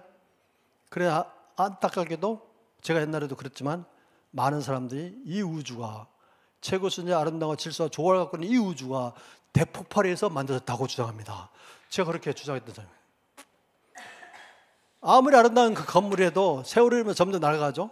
낡아갑니다. 사람도 뭐 어렸을 때는 생명력이 왕성해서 애들 하루 종일 뛰어놀아도 지칠 줄 모르지만 잠도 잘 자고 그렇죠. 근데 애들이 자라면서 어떻게 됩니까? 잘 아프고요. 그렇죠? 머리도 점점 나빠지기 시작하고 빠지고 뭐 피부도 쪼글쪼글해서 보톡스 맞아야 되고 이렇게 막 아프면 잘 낫지도 않고 그러다가 죽잖아요. 이게 자연 현상이죠. 그렇죠? 이런 자연 현상의 공통점이 있습니다. 그 공통점이 뭡니까? 시간이 가면서 질서가 증가하고 있습니까? 무질서가 증가하고 있습니까? 그렇죠. 여러분 이미 다 알았습니다.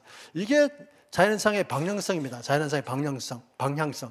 자연현상의 현상, 모든 현상들이 결과적으로는 무질서가 진행되는 방향으로 진행이 되는 거예요. 이걸 설명하는 과학 법칙이 뭔지 아십니까? 연락각 제2법칙. 엔트로피 증가의 법칙. 엔트로피는 무질서란 뜻입니다. 예. 이 그림에서 그래프 보는 것처럼 시간이 가면서 우주의 무질서가 계속 증가한다는 얘기예요. 앞으로 언제일지 모르겠지만 이 우주에는 무질서가 최대일 때가 있을 것을 우리가 이 과학 법칙을 통해서 알 수 있지 않겠습니까? 예. 이 우주의 무질서 최대가 있을 것임을 이 과학 법칙은 얘기하고 있어요. 그러니 이 우주의 무질서가 최대일 때가 언제겠습니까? 놀랍게도 이 과학 법칙은 이 우주에는 종말의 날이 있을 것임을 예고하는 법칙입니다. 이해가 되셨죠? 이거 거꾸로 거슬러 가면은 시작점이 있었겠죠? 질서가 완벽했던 때가. 그때가 언제였을까? 그렇죠. 이 땅에 제가 들어오기 이전에. 근데 이런 게 현대과학은 어떤 얘기도 못하는데 이 과학법칙은 그 사실을 얘기하고 있는 거예요. 이 과학법칙은 이 우주는 시작이 있었다는 거예요. 시작이 있었다. 놀랍게도. 이해가 됐습니까? 해마다 물질서가 증가하고 있지 않습니까? 어떤 과학자도 해마다 물질서가 증가하는 속도를 정확하게 계산할 수가 없습니다. 누구도 몰라요. 그걸 뭘 뜻합니까? 이 우주에 우리 인류 역사에는 역사 주관자가 있다는 얘기죠. 해마다 물질서가 증가하는 속도는 누구의 시간표에 의해서만 결정될 뿐입니까? 그렇습니다. 창조 하나님의 시간표에 의해서만 결정될 뿐입니다. 놀랍게도 이 과학법칙이 얘기하고 있는 게 뭐냐면 이렇게 이 우주에는 물질서가 최대될 때가 있을 거다. 종말이 있을 것이다. 그리고 또 반대로 하나님께서 새하늘과 새 땅으로 회복시켜준다 그랬잖아요. 그러면 무질서가 0이 되겠죠. 떨어지면 무질서가 이거 뭐 과학적으로 이렇게 설명할 수 있는데 새하늘과 새 땅이 되면은 무질서가 0이 되고 제로가 되고 질서가 완벽하게 회복되는 때가 있을 것임을 우리 이 과학 법칙을 통해서도 얼마든지 알 수 있다는 얘기입니다. 저는 이걸 이렇게 연구하고 깨달으면서 와 정말 놀랍다. 성경은요 1.1획도 틀린 것이 없습니다. 우리 지식이 틀린 거죠. 하나님의 말씀이 틀린 게 아닙니다. 근데 우리가 얼마나 교만한지 모릅니다. 우리가 사실 하나님의 말씀을 다 이해하려고 하는 노력하는 그 자체가 교만인 거죠. 우리가 어떻게 하나님의 말씀을 다 이해할 수 있습니까? 그 중에는 비밀도 있잖아요. 우리가 풀 수 없는 비밀. 그건 그대로 남겨둬야 되는 거예요. 내가 왜 내 얼마 안 된 지식으로 경험으로 다 그걸 이해하려고 설명하려고 그럽니까? 근데 저는 이제 그런 믿음이 있습니다. 저는 지금도 이제 궁금한 게 많거든요. 하나님에 대해서. 하나님 어떤 분이신지, 예수님이 어떤 분이신지. 근데 그걸 더 잘 알고 싶어 하는 궁금증이죠. 성경 말씀은. 근데 그런 궁금증에 대해서 하나님이 때가 되면은 그걸 깨닫게 해주시더라고요. 그냥 제가 얘기하는 궁금증은 하나님과 예수님을 더욱 잘 알고 싶어하는 궁금증, 하나님의 말씀을 더 잘 깨닫고 싶어하는 궁금증. 예. 그걸 하나님께 기뻐하시고 때가 되면 알려 주시는 것 같아요. 깨닫게 해주시는 것 같아요. 그렇지만 우리가 내 궁금증 때문에 하나님의 말씀을 조금이라도 초라도 의심하면 안 됩니다. 모르겠으면 그냥 덮고 넘어가셔야 돼요. 덮고 넘어가고 때가 되면 하나님이 정하신 때에 그걸 깨닫게 해주세요. 그리고 성경은요, 저는 다른 주석책을 안 보거든요. 왜냐하면 성경이 성경을 해석합니다. 저는 성경보다 더 좋은 주석책은 없다고 보는 사람입니다. 여러분 다른 주석, 우리 변호사님 성경의 자정성이라고 그런 것 같은데 성경은 스스로 성경 말씀을 증명해요. 그래서 저는 성경보다 더 좋은 주석책은 없다. 그 성경을 여러분 자주 읽으시기 바랍니다. 그리고 절대 하나님의 말씀을 조금이라도 의심하지 마십시오. 그런데 이 연락학 제2법칙에 위배되는 주장이 뭡니까? 진화론과 빅뱅 우주론이죠. 진화론이 성립하려면요, 시간이 가면서 점점 질서가 증가해야 돼요. 무질서는 감소하고. 대폭발, 파괴와 무질서를 만드는 폭발에서 최고 수준의 아름다운 질서가 만들어지는 이 우주가 되려면요, 빅뱅 후에 무질서가 점점 감소해야 돼요. 따라서 진화론과 빅뱅 우주론, 이 과학법칙에 아주 위배되는 정말 반과학적인 이론 아닙니까? 저는 이걸 철저하게 믿었던 사람입니다. 지금은 안 믿지만. 읽어보겠습니다. 시작. 천지는 없어지려니와 주는 영존하시겠고 그것들은 다 옷같이 나그리니 주는 변함이 없으시고 주의 연대는 무궁하리이다. 성경은요, 이 연락학 제2법전 1865년도에 발표된 거거든요. 성경은 이 과학보다 훨씬 앞서서 이미 이 연락학 제2법칙을 설명하는 듯한 말씀들이 여러 군데 있습니다. 천지는 없어져요. 모든 게 다 옷같이 날아가야 점점 무질서해 간다는 얘기입니다. 또 읽겠습니다. 시작. 천지는 없어지겠으나 내 말은 없어지지 아니하리라. 그러나 그날 그때는 아무도 모르나니 오직 아버지만 하시니라. 종말의 날에 있다는 얘기죠. 그렇지만 그 종말의 날은 아무도 모른다는 얘기예요. 이게 누가 하신 말씀입니까? 예수님이 하신 말씀이잖아요. 저는 이 말씀을 읽으면서 한편 좀 궁금했어요. 예수님이 창조주 하나님이신데 왜 모를까? 아시겠죠? 종말의 날인지를 왜 모르시겠어요? 근데 이 말씀을 통해서 우리가 배울 게 뭐냐면, 우리가 예수님을 통해서 배울 게 많잖아요. 근데 제가 생각하는 우리 예수님을 통해서 배워야 할 가장 첫 번째 덕목이 저는 겸손이라고 생각해요. 겸손. 예수님은 이걸 다 알고 있었지만 하나님을 먼저 높여드렸잖아요. 이게 우리가 예수님께서 배워야 되는 겸손입니다. 첫 번째 덕목. 그런데 안타까운 것은 많은 사람들이 자기 지식을 막 자랑하면서 하나님의 말씀 막 무시하고 있어요. 예, 똑똑한 사람일수록. 저는 무식하니까 하나님의 말씀 그대로 믿지만, 그래서는 안 된다는 거 아니겠습니까? 예. 우리가 왜 이렇게 하나님의 신적 권위 운동, 회복을 위한 운동을 합니까? 하나님의 말씀을 수호하기 위해서. 내 지식을 자랑하지 않고 하나님의 말씀을 높여드리기 위해서 일을 하는 거 아니겠습니까? 읽겠습니다. 시작. 그날에는 하늘에 불에 타서 풀어지고 물질이 뜨거운 물에 녹아들으니와 우리는 그의 약속을 의해가는 바 새하늘과 새 땅을 바라보도다. 종말의 날의 모습이죠. 종말이 어떻게 될지 모르겠죠. 이 말씀을 근거로 우리가 상상해 보면 이 우주의 별들이 막 충돌하면서 불바다가 될 것, 불의 심판이라고 그러잖아요. 그런 그 종말의 날을 예상할 수가 있어요. 그렇지만 그런 종말의 날이 온다 하더라도 저와 여러분은 걱정할 필요가 없죠. 왜요? 새하늘과 새 땅을 약속하셨기 때문에. 주 예수여 어서 오십시오 하고 기도하는 것은 요한만 그렇게 기도하는 게 아니죠. 저와 여러분도 얼마든지 그런 기도를 할 수 있어야 되지 않겠습니까? 138년 전에 이 우주에 빅뱅 대폭발이 일어나서 최고 수준의 아름다운 질서와 조화를 이루고 있는 우주가 전체가 만들었다고 주장합니다. 이 빅뱅 우주의 핵심 가정이 있습니다. 지금 밝혀진 게 뭐냐면 우주는 팽창하고 있습니다. 팽창하는 우주를 거꾸로 돌리면 한 점에 모이겠죠. 한 점에.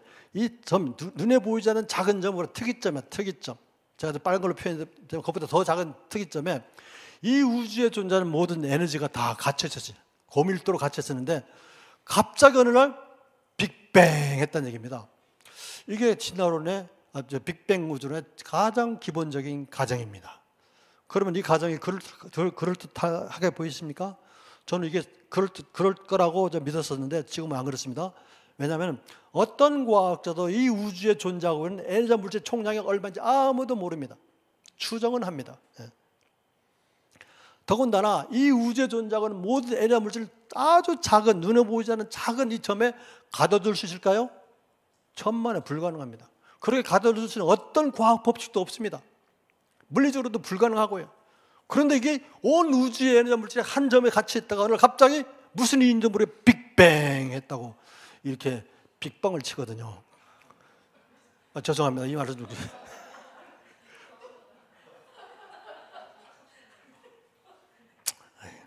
미안합니다. 제가 뭐 이렇게 빅뱅 우주론을 주장하는 사람을 제가 무시하는 게 아니고요. 말하자면 그렇다는 얘기입니다. 나중에 좀 편집 좀 해주세요. 이렇게 빅뱅 했습니다. 빅뱅. 와, 참 그럴듯하죠? 아까도 얘기했지만 저는요, 이 빅뱅 우주를 정말 믿었던 사람이거든요. 이게 굉장히 수학이 필요합니다. 모두 다 수학으로 풉니다. 전체 물리, 수학. 제가 그렇게 수학을 좋아하고 제 과학, 박사학위 논문이 전부 다 수학인데요. 제가 수학을, 제 박사학위 논문이 다 수학이라서 이걸 빅뱅 우주를 나름대로 공부했던 게 아니고 제가 빅뱅 우주를 믿었기 때문에, 과학적 사설을 믿었기 때문에 관심이 있으니까 막 들여다봤겠죠. 근데 내가 열심히 영접한 이후에 빅뱅 우주를 다시 검토했어요. 과연 우리가 빅뱅으로 이 우주가 만들어질까 하는 한번 생각해 봤습니다. 근데 수학도 모르고 천체 물리에 대한 지식도 없을 경우에 일반적인 사람들이 과연 빅뱅으로 이 우주 전체가 만들 수 있을지 그럴지 않을지를 우리가 분별할 수 있어야 되거든요. 그런 분별의 기준이 뭔지 아십니까? 놀랍게도 저와 여러분이 누구나 다 갖고 있는 폭발에 대한 기본적인 상식입니다. 폭발에 대한 기본적인 상식이 뭡니까? 어떤 폭발물들도 스스로 존재하지 않죠. 그리고 폭발은 반드시 폭발이 일어나게 하는 원인이 있습니다. 그런데 빅뱅 우주들은 왜 폭발이 일어나는지, 대폭발이 일어나는지 설명할 수가 없습니다. 그리고 그런 특이점에 있어서는 그 폭발물질 에너지들이 어떻게 존재하게 되는지 설명할 수가 없습니다. 두 번째, 아까도 얘기했지만 이 우주는 모든 에너지 물질을 한 점에 가둬둘 수 있다고요? 천만에요. 그걸 가둬둘 수 있는 어떤 물리 법칙도 없습니다. 그 다음 더 중요한 사실은 뭡니까? 이미 여러분 알고 있는, 누구나 알고 있는 사실이죠. 폭발은 종류와 크기에 상관없이 결과는 항상 무질서이고 파괴 외에 어떤 목적성도 가질 수 없다는 겁니다. 이게 누구나 알고 있는 상식이잖아요. 그 다음 또 중요한 폭발에 대한 기본적인 상식이 뭡니까? 폭발의 결과는 무질서이기 때문에 폭발로 생긴 무질서는 아무리 천문학적으로 오랜 시간이 주어져도 질서로 발전하는 일은 죽었다 깨나도 안 일어난다는 거예요. 따라서 우리가 수학적인 지식도 없고 물리 지식이 없다 하더라도 이 최고 수준의 아름다움과 질서와 조화를 갖고 있는 이 우주가 전체가 빅뱅에서 만들 수 있다고요? 엄청난 믿음이죠. 정말 엄청난 믿음입니다. 예. 그런 엄청난 믿음을 가진 분들이 하나님 믿으면 얼마나 좋을까요? 기도하자. 우리가 기도해야 됩니다. 정말.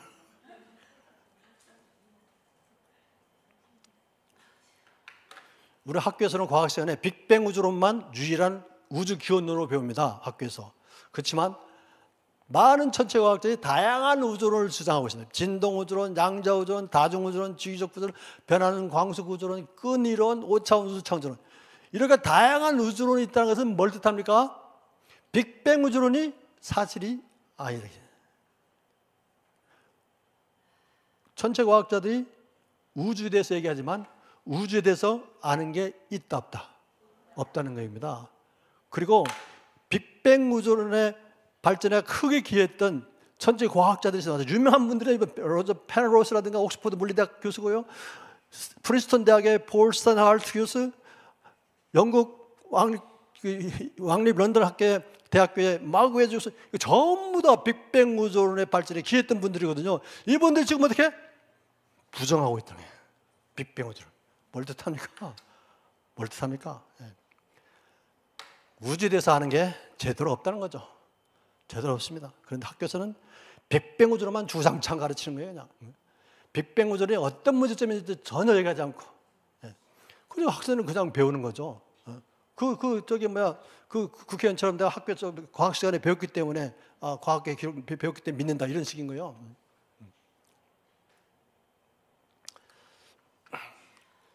2021년도에 크리스마스 날 나사에서 제임스 웹 우주망원경을 발사했습니다. 굉장히 큰 망원경입니다. 지금 허블 망원경이 있지만 그 허블 망원경보다 더 크고 굉장히 성능이 좋은 이 그림에서 보는 저는 제임스 웹 우주망원경을 발사했어요.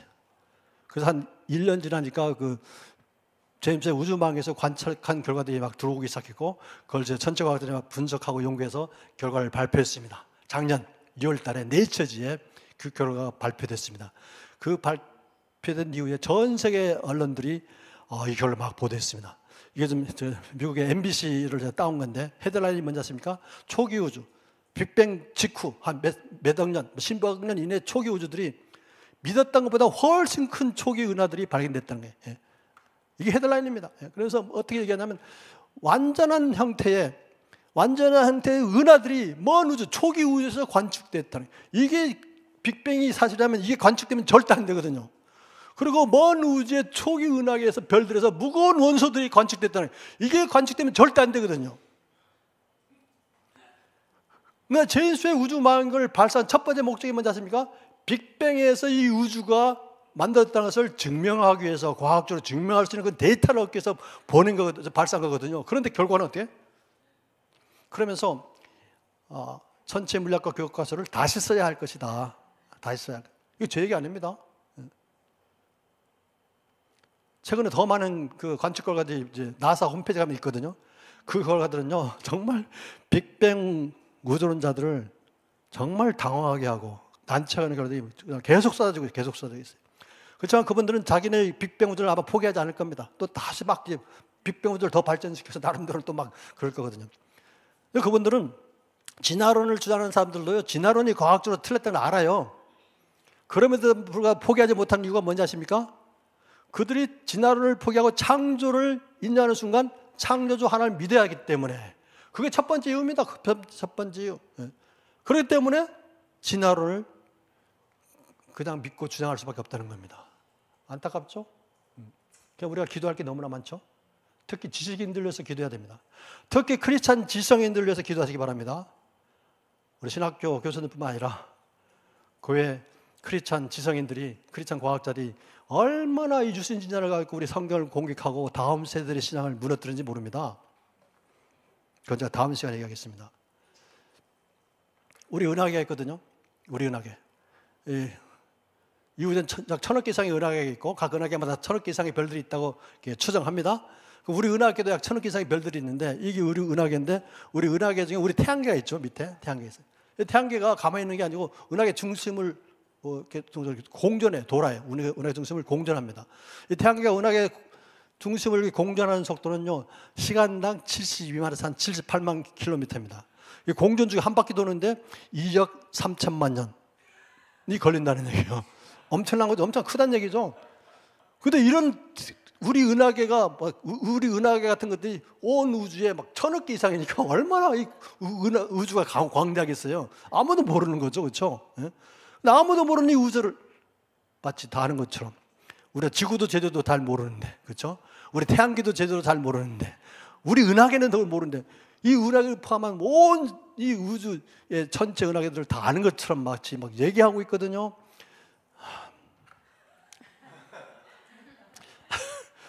이 동영상을 보면서 정말 이 태양계가 어떻게 이제 움직이고 있는가, 은하계 주위를 움직이는지 한번 보겠습니다. 동영상 틀어주세요.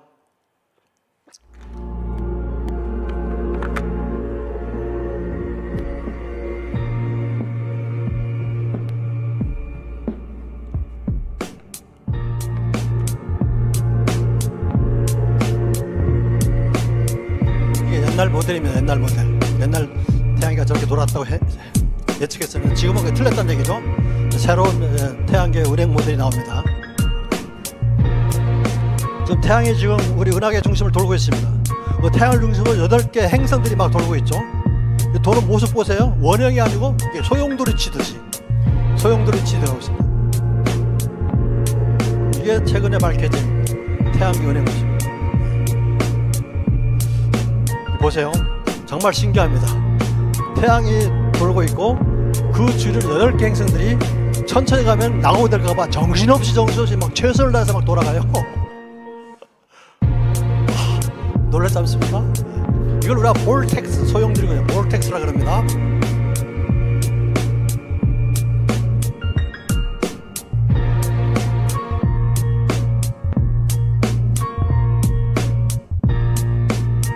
이게 참 여기서 우리가 신앙적으로 생각할 수 있는 게 뭐냐면, 이 여덟 개 행성이 태양을 육성을 막 정신을 돌잖아요. 정신이 돌 때 정신 차려서 최선을 다하는 거죠. 그렇죠? 우리도 하나님 믿을 때 정말 정신 차리고 최선을 다해서 살아야 되지 않겠습니까? 잘못하면은 우리가 비평신학, 뭐 잘못된 신학에 젖어가지고 신앙을 버릴 수가 있거든요.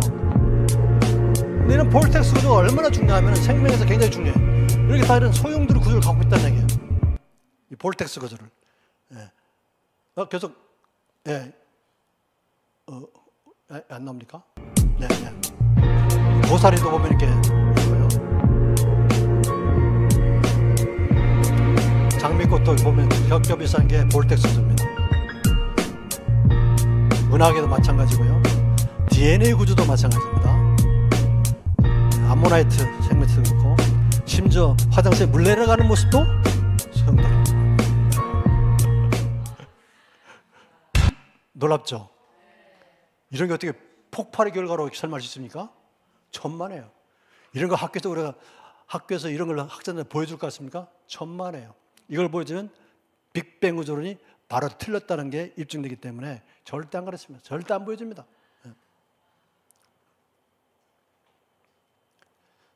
읽겠습니다. 시작. 이는 하나님의 영광의 형체시여 그 본체의 형상이시라 그의 능력의 말씀으로 만물을 붙드시며. 밑에 읽겠습니다. 시작.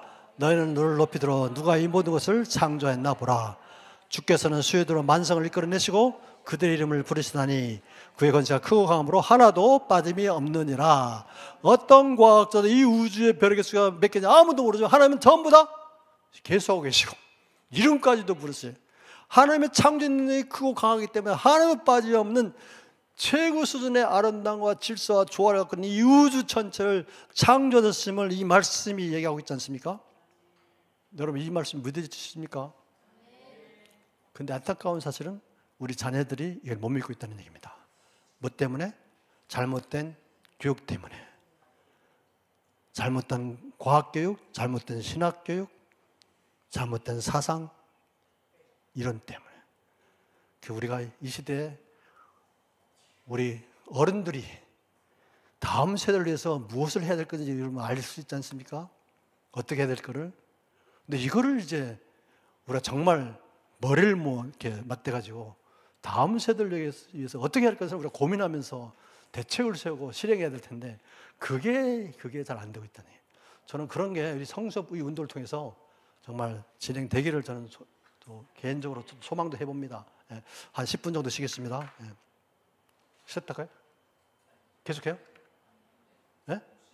그만해요? 다시, 시간 다. 그러면은 제가 오늘 이걸 마치고요. 나머지는 또 다음 시간이 되면 하고, 제가 원래 다음 시간에 하려고 했던 것을 하고요. 근데 오늘 제가 얘기하고 싶은 데는 정말 중요한 것 핵심은 다 얘기했습니다. 다 얘기했어요, 사실. 그 외에도 이제 성경에 많은 말씀들이 있는데 거기에 정말 놀라울 정도로 우리가 알고 있는 과학 사실과 전부 일치하는 것들이 있어요. 예를 들어서 우리가 할례 볼까요? 할례 난지 며칠 만에 할례 합니까? 8일이죠. 왜 8일일까요?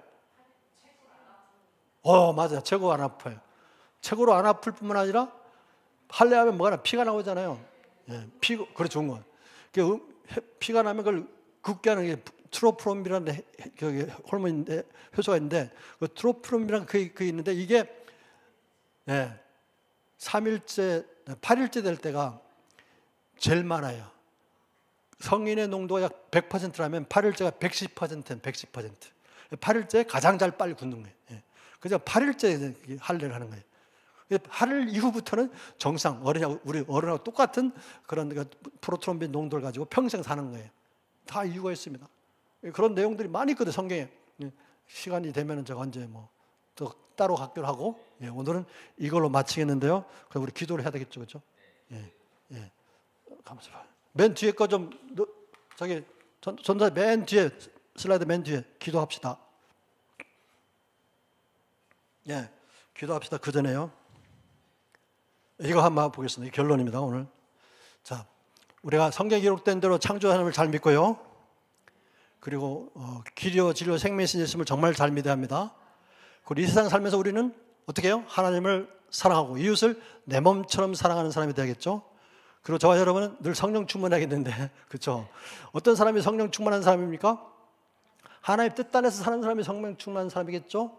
하나님의 뜻 안에서 사는 사람들의 모습이 뭘까요? 그렇습니다. 다 알고 있죠? 항상 기뻐하고 쉬지 말고 기도하고 범사에 감사하는 사람. 그리고 겸손한 사람. 정말 지식적으로 좀 겸손해야 되겠어요. 영적으로 뿐만 아니라 지식적으로도 겸손한 저와 여러분이 되겠으면 좋겠습니다.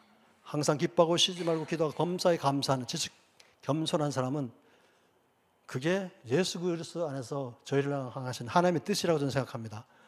저와 여러분이 그런 사람이 됐으면 좋겠습니다. 예, 기도를 이제 같이 하겠습니다. 그렇죠? 여기까지 하면 같이 한번 읽고 이제 기도를 할 텐데요. 우선 성령님의 능력과 은혜로 무너져가고 있는 한국교회와 다음 세대의 신앙 회복과 부흥이 일어나기를 우리가 기도해야 됩니다. 그리고 성경의 신적 권위와 무엇을 수호하고 전파하는 데 걸림돌이 되고 방해가 되는 인간의 모든 지식과 철학과 사상을 배설물처럼 여기고 버리는 지적 회개 운동이 일어나야 됩니다. 예. 우리가 지적 회개 운동이 지적 회개를 먼저 하지 않으면 우리가 지적으로 겸손한 사람이 될 수 없습니다. 그리고 성경의 권위와 무엇을 부정하는 성경 비평신학, 자유주의 신학, 유신진화를 대적하여 파쇄하고, 변호사님 파쇄란 말을 좀 좋아하시더라고요. 파쇄하고 말씀 회복 운동과 성경의 권위, 신적 권위 회복 운동이 신학교 그리고 선교지, 목회자들 그리고 교회 지도자들에게서 일어나기를, 그리고요 말씀 회복과 성경의 권위 회복을 위한 선한 싸움에 모든 교회와 모든 교인들이 정말 무너진 이스라엘 성벽을 세우는 심정으로 함께 동참하기를 우리가 기도하면 좋겠습니다. 그리고 마무리 기도는 변호사님 기도하겠습니다. 하나님 감사합니다. 오늘 기도 감사합니다. 하나님이 성령의 능력으로 무너지고 있는 한국교회를 불쌍하게 여겨 주시옵소서. 다음 세대의 신앙과 회복이 되도록 부흥하기를 거듭합니다. 하나님 이를 제가 할 수 있는 하나님 역사여 주시옵소서. 하나님 성경의 신적 권위와 무엇을 수호하고 전파하는 데 걸림돌이 되고 방해되는 모든 인간의 지식과 사상과 철학을 배설물처럼 다 버리게 하시고 하나님 지적으로 회개하는 운동이 먼저 일어나게 해 주시옵소서. 그래서 제가 선지적으로 겸손하게 하나님의 말씀에 순종하며 나가게 해 주시옵소서.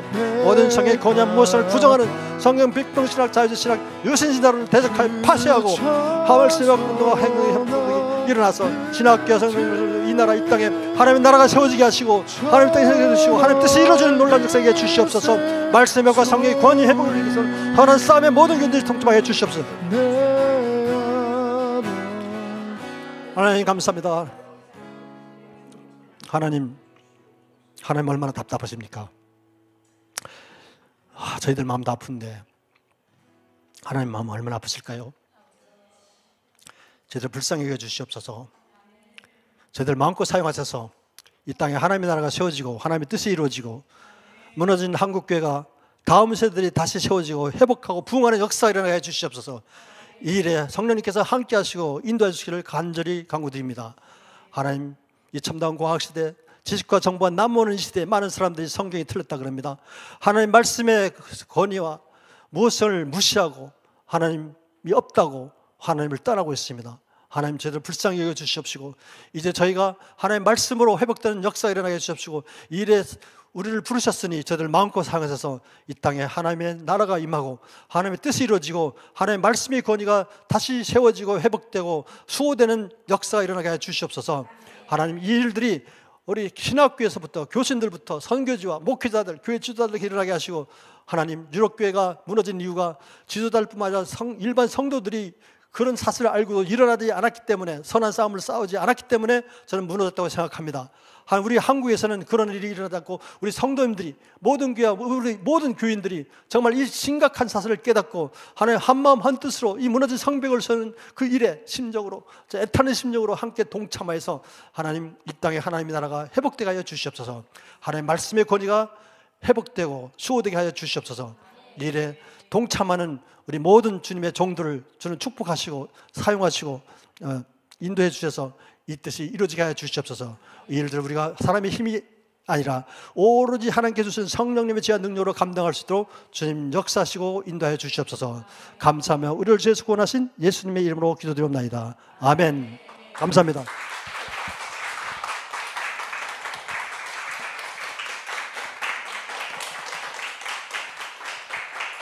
네, 우리 한인봉 장로님 강의 중에서 제가 들어본 강의 중에서 가장 성령 충만한 과학 강의였던 것 같습니다.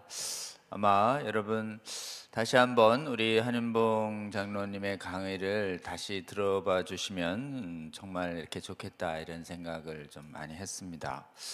무엇보다도 과학적으로도 지적으로도 굉장히 좀 수준이 올라갈 뿐만 아니라 특별히 말씀에 기해서 과학을 어떻게 볼지에 대한 안목도 많이 생기는 것 같습니다. 특별히 과학주의가 인간의 이성과 경험을 말씀보다 앞세우는 이 지적인 교만과 우상이다라는 부분을 아주 분명히 좀 말씀해 주셨고요. 저희들이 늘 알고 있었던 에너지 보존 법칙은 에너지가 스스로 창조되지 않는다라고 하는 아인슈타인의 말이 있다는 것도 저도 처음 알았습니다. 그러니까 에너지와는 자연이고 자연은 스스로 창조할 수 없으니 에너지 보존 법칙은 에너지와 자연이 피조물임을 그 자체가 증명하고 있는 것이다. 여러분, 에너지는 스스로 창조할 수 없다 아인슈타인이 말한 거 알아? 라고 얘기하면 여러분이 성경의 말씀을 증거하고 있는 것이라고 저는 굳게 믿습니다. 그리고 여러분 지금 또 하나님께서 지금 엔트로피, 열역학 2법칙이라고 하면 좀 유식하잖아요. 열역학 2법칙, 무질서에 계속 증가한다. 무질서가 가장 끝까지 증가하면 이 세상은 끝이 있다. 그러니까 열역학 2법칙이 이 세상에 종말이 있음을 증명하고 있는 것이다 라고 여러분 엔트로피 법칙이라고 알아? 라고 얘기하면 여러분이 또 이렇게 과학적 지식 가지고 성경을 부인하는 자들을 분명히 깰 수 있다 이렇게 좀 보여줍니다. 그리고 빅뱅 우주론 말고 다양한 우주기원론이 있다는 걸 아느냐 라고 말해주는 것만으로도 빅뱅이 얼마나 이렇게 허구적인 것인가. 그리고 태양이 돌고 있을 때 이렇게 이동식으로 스파이럴식으로 도는 이걸 뭐 고아텍스 아니고 보아텍스라고 부르는 모양이죠. 보어텍스, 보어텍스라고 아냐? 라고 물어보면 보텍스 자체가 빅뱅 우주론을 이렇게 허구임을 증명하는 것이다. 뭐냐? 그럼 화장실에 물 내리가는 것처럼 태양이 지금 그렇게 돌고 있다라고 하는 부분을 설명하면 그 자체도 제가 보기에는 성경의 창조, 빅뱅의 허구성을 분명히 증거하는 것이다라는 우리 하나님의 이 과학적 지식이 성경의 진리로 이렇게 재조명되는 굉장히 놀라운 강의를 들었습니다. 저는 성경의 과학성을 증명하는 것이 아니라 성경적 과학이 참된 과학이다. 그러니까 과학 위에 성경 위에 과학이 있는 것이 아니라 성경이 과학 위에 있는, 그래서 과학적 성경이 아니라 성경적 과학이 되어야 한다는 그런 운동이 일어날 수 있기를 좀 바라는 마음을 한번 가져봤습니다. 이 방송을 보시는 전국과 세계의 과학계에 종사하시는 성도 여러분, 과학의 여러 가지 법칙과 내용들이 성경의 진리를 이렇게 명백히 증언하고 있음을 여러분이 알고 계시는 과학적 지식을 가지고 믿음을 가지고 이렇게 증언해 주시면 좋겠습니다. 그렇게 되면 우리 한인봉 장로님처럼 뭐 반지성적, 반과학적, 지식불구자 조롱은 받겠지만 여러분 주를 위하여, 복음을 위하여 많이 조롱받을수록 하늘의 상급이 크다고 알기 때문에 여러분 이 땅 사는 동안 좀 상급 쌓고 가야 됩니다. 조롱받지 않고 인정만 받고 사는 삶은 대단히 위험하다는 말씀을 또 우리 한인봉 장로님 삶으로 증언을 해주셨습니다. 우리 다음번 또 한인봉 장로님의 놀라운 성령 충만한 과학 강좌, 성경적 과학 강좌 이번 주 지나서 다음 주입니다. 그래서 다음 주는 설교단이 어떻게 이 성경의 신적 권위를 허무는 악한 신학으로부터 벗어나야 하는가에 대해서 우리 존경하는 박한수 목사님 또 강의가 예정되어 있습니다. 오늘 이 강의 또 상당히 많은 분들이 실시간으로도 들어주셨습니다. 많은 분들께서 이 강의를 특별히 과학에 오염된 젊은 세대들, 또 과학에 오염된 우리 성경적인 또 성교회의 지식인들에게 널리 전파해 주셔서 말씀이 이렇게 놀랍다라고 하는 이 사실을 증거해 주시기 바랍니다. 실제로 과학이 하나님을 대적하는 모든 말씀은 성경의 말씀 그 자체가, 즉 오직 창조주 하나님만이 존재하시고 자존하신다는 그 진리가, 그리고 이 세상은 영원하지가 않고 반드시 종말에 있다라고 하는 이 과학의 존재 법칙이 성경의 진리됨을 분명히 증거하고 있다라고 하는 이 말씀으로 잘 깨우셔서 각처에서 제가 보기에는 과학자들이 성경의 신적 권위를 수호하는 용사들로 일어날 수 있도록 오늘 기도해 주신 제목으로 여러분 꼭 기도해 주시기 바랍니다. 저희들 성수협이 또 목요일마다 하나님 나라를 구하는 언약을 잡고 산에서 기도하는 운동을 일으키고 있습니다. 여러분 이 강의를 들어보시는 분들께서 또 성수협 정기 목요 언약 산기도 또 실시간으로 저희들이 목요일 8시에서 9시를 송출합니다. 여러분 꼭 함께 좀 기도해 주셔서 오직 하나님께 간구하는 것만이 말씀으로 그 죽어있는 영혼을 깨운다고 저희는 굳게 믿습니다. 기도하며 선포하는 말씀만이 우리의 영혼을 깨웁니다. 그래서 여러분 또 성수협의 시청자 여러분 계속 각처에서 하나님의 나라를 위해서 함께 기도해 주시면 좋겠습니다. 오늘 너무 성령 충만한 이런 강의해 주신 우리 한인봉 장로님께 다시 한번 감사의 박수 한번 주시면 좋겠습니다.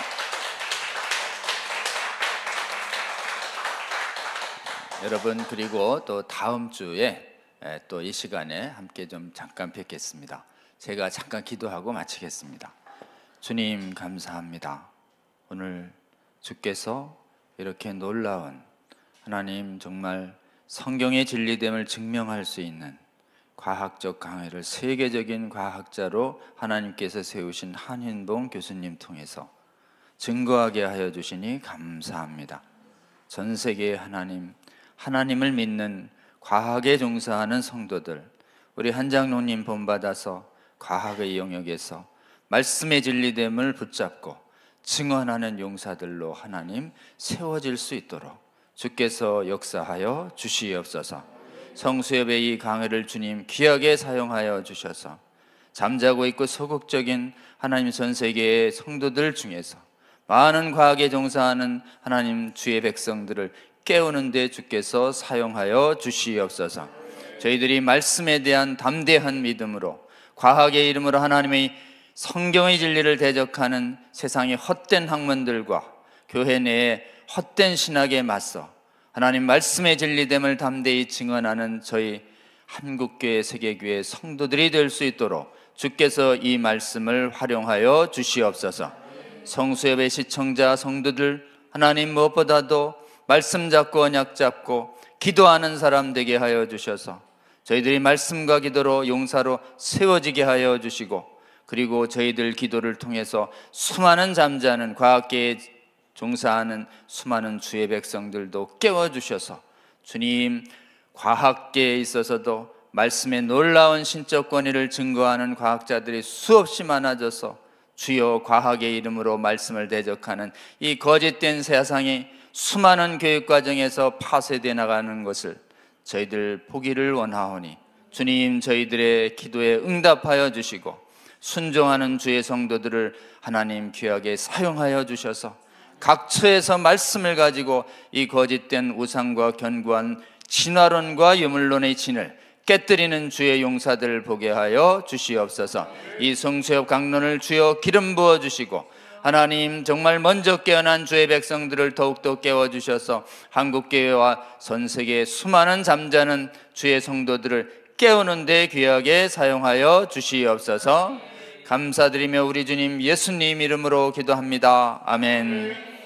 여러분 감사합니다. 그럼 다음 주에 뵙겠습니다. 고맙습니다.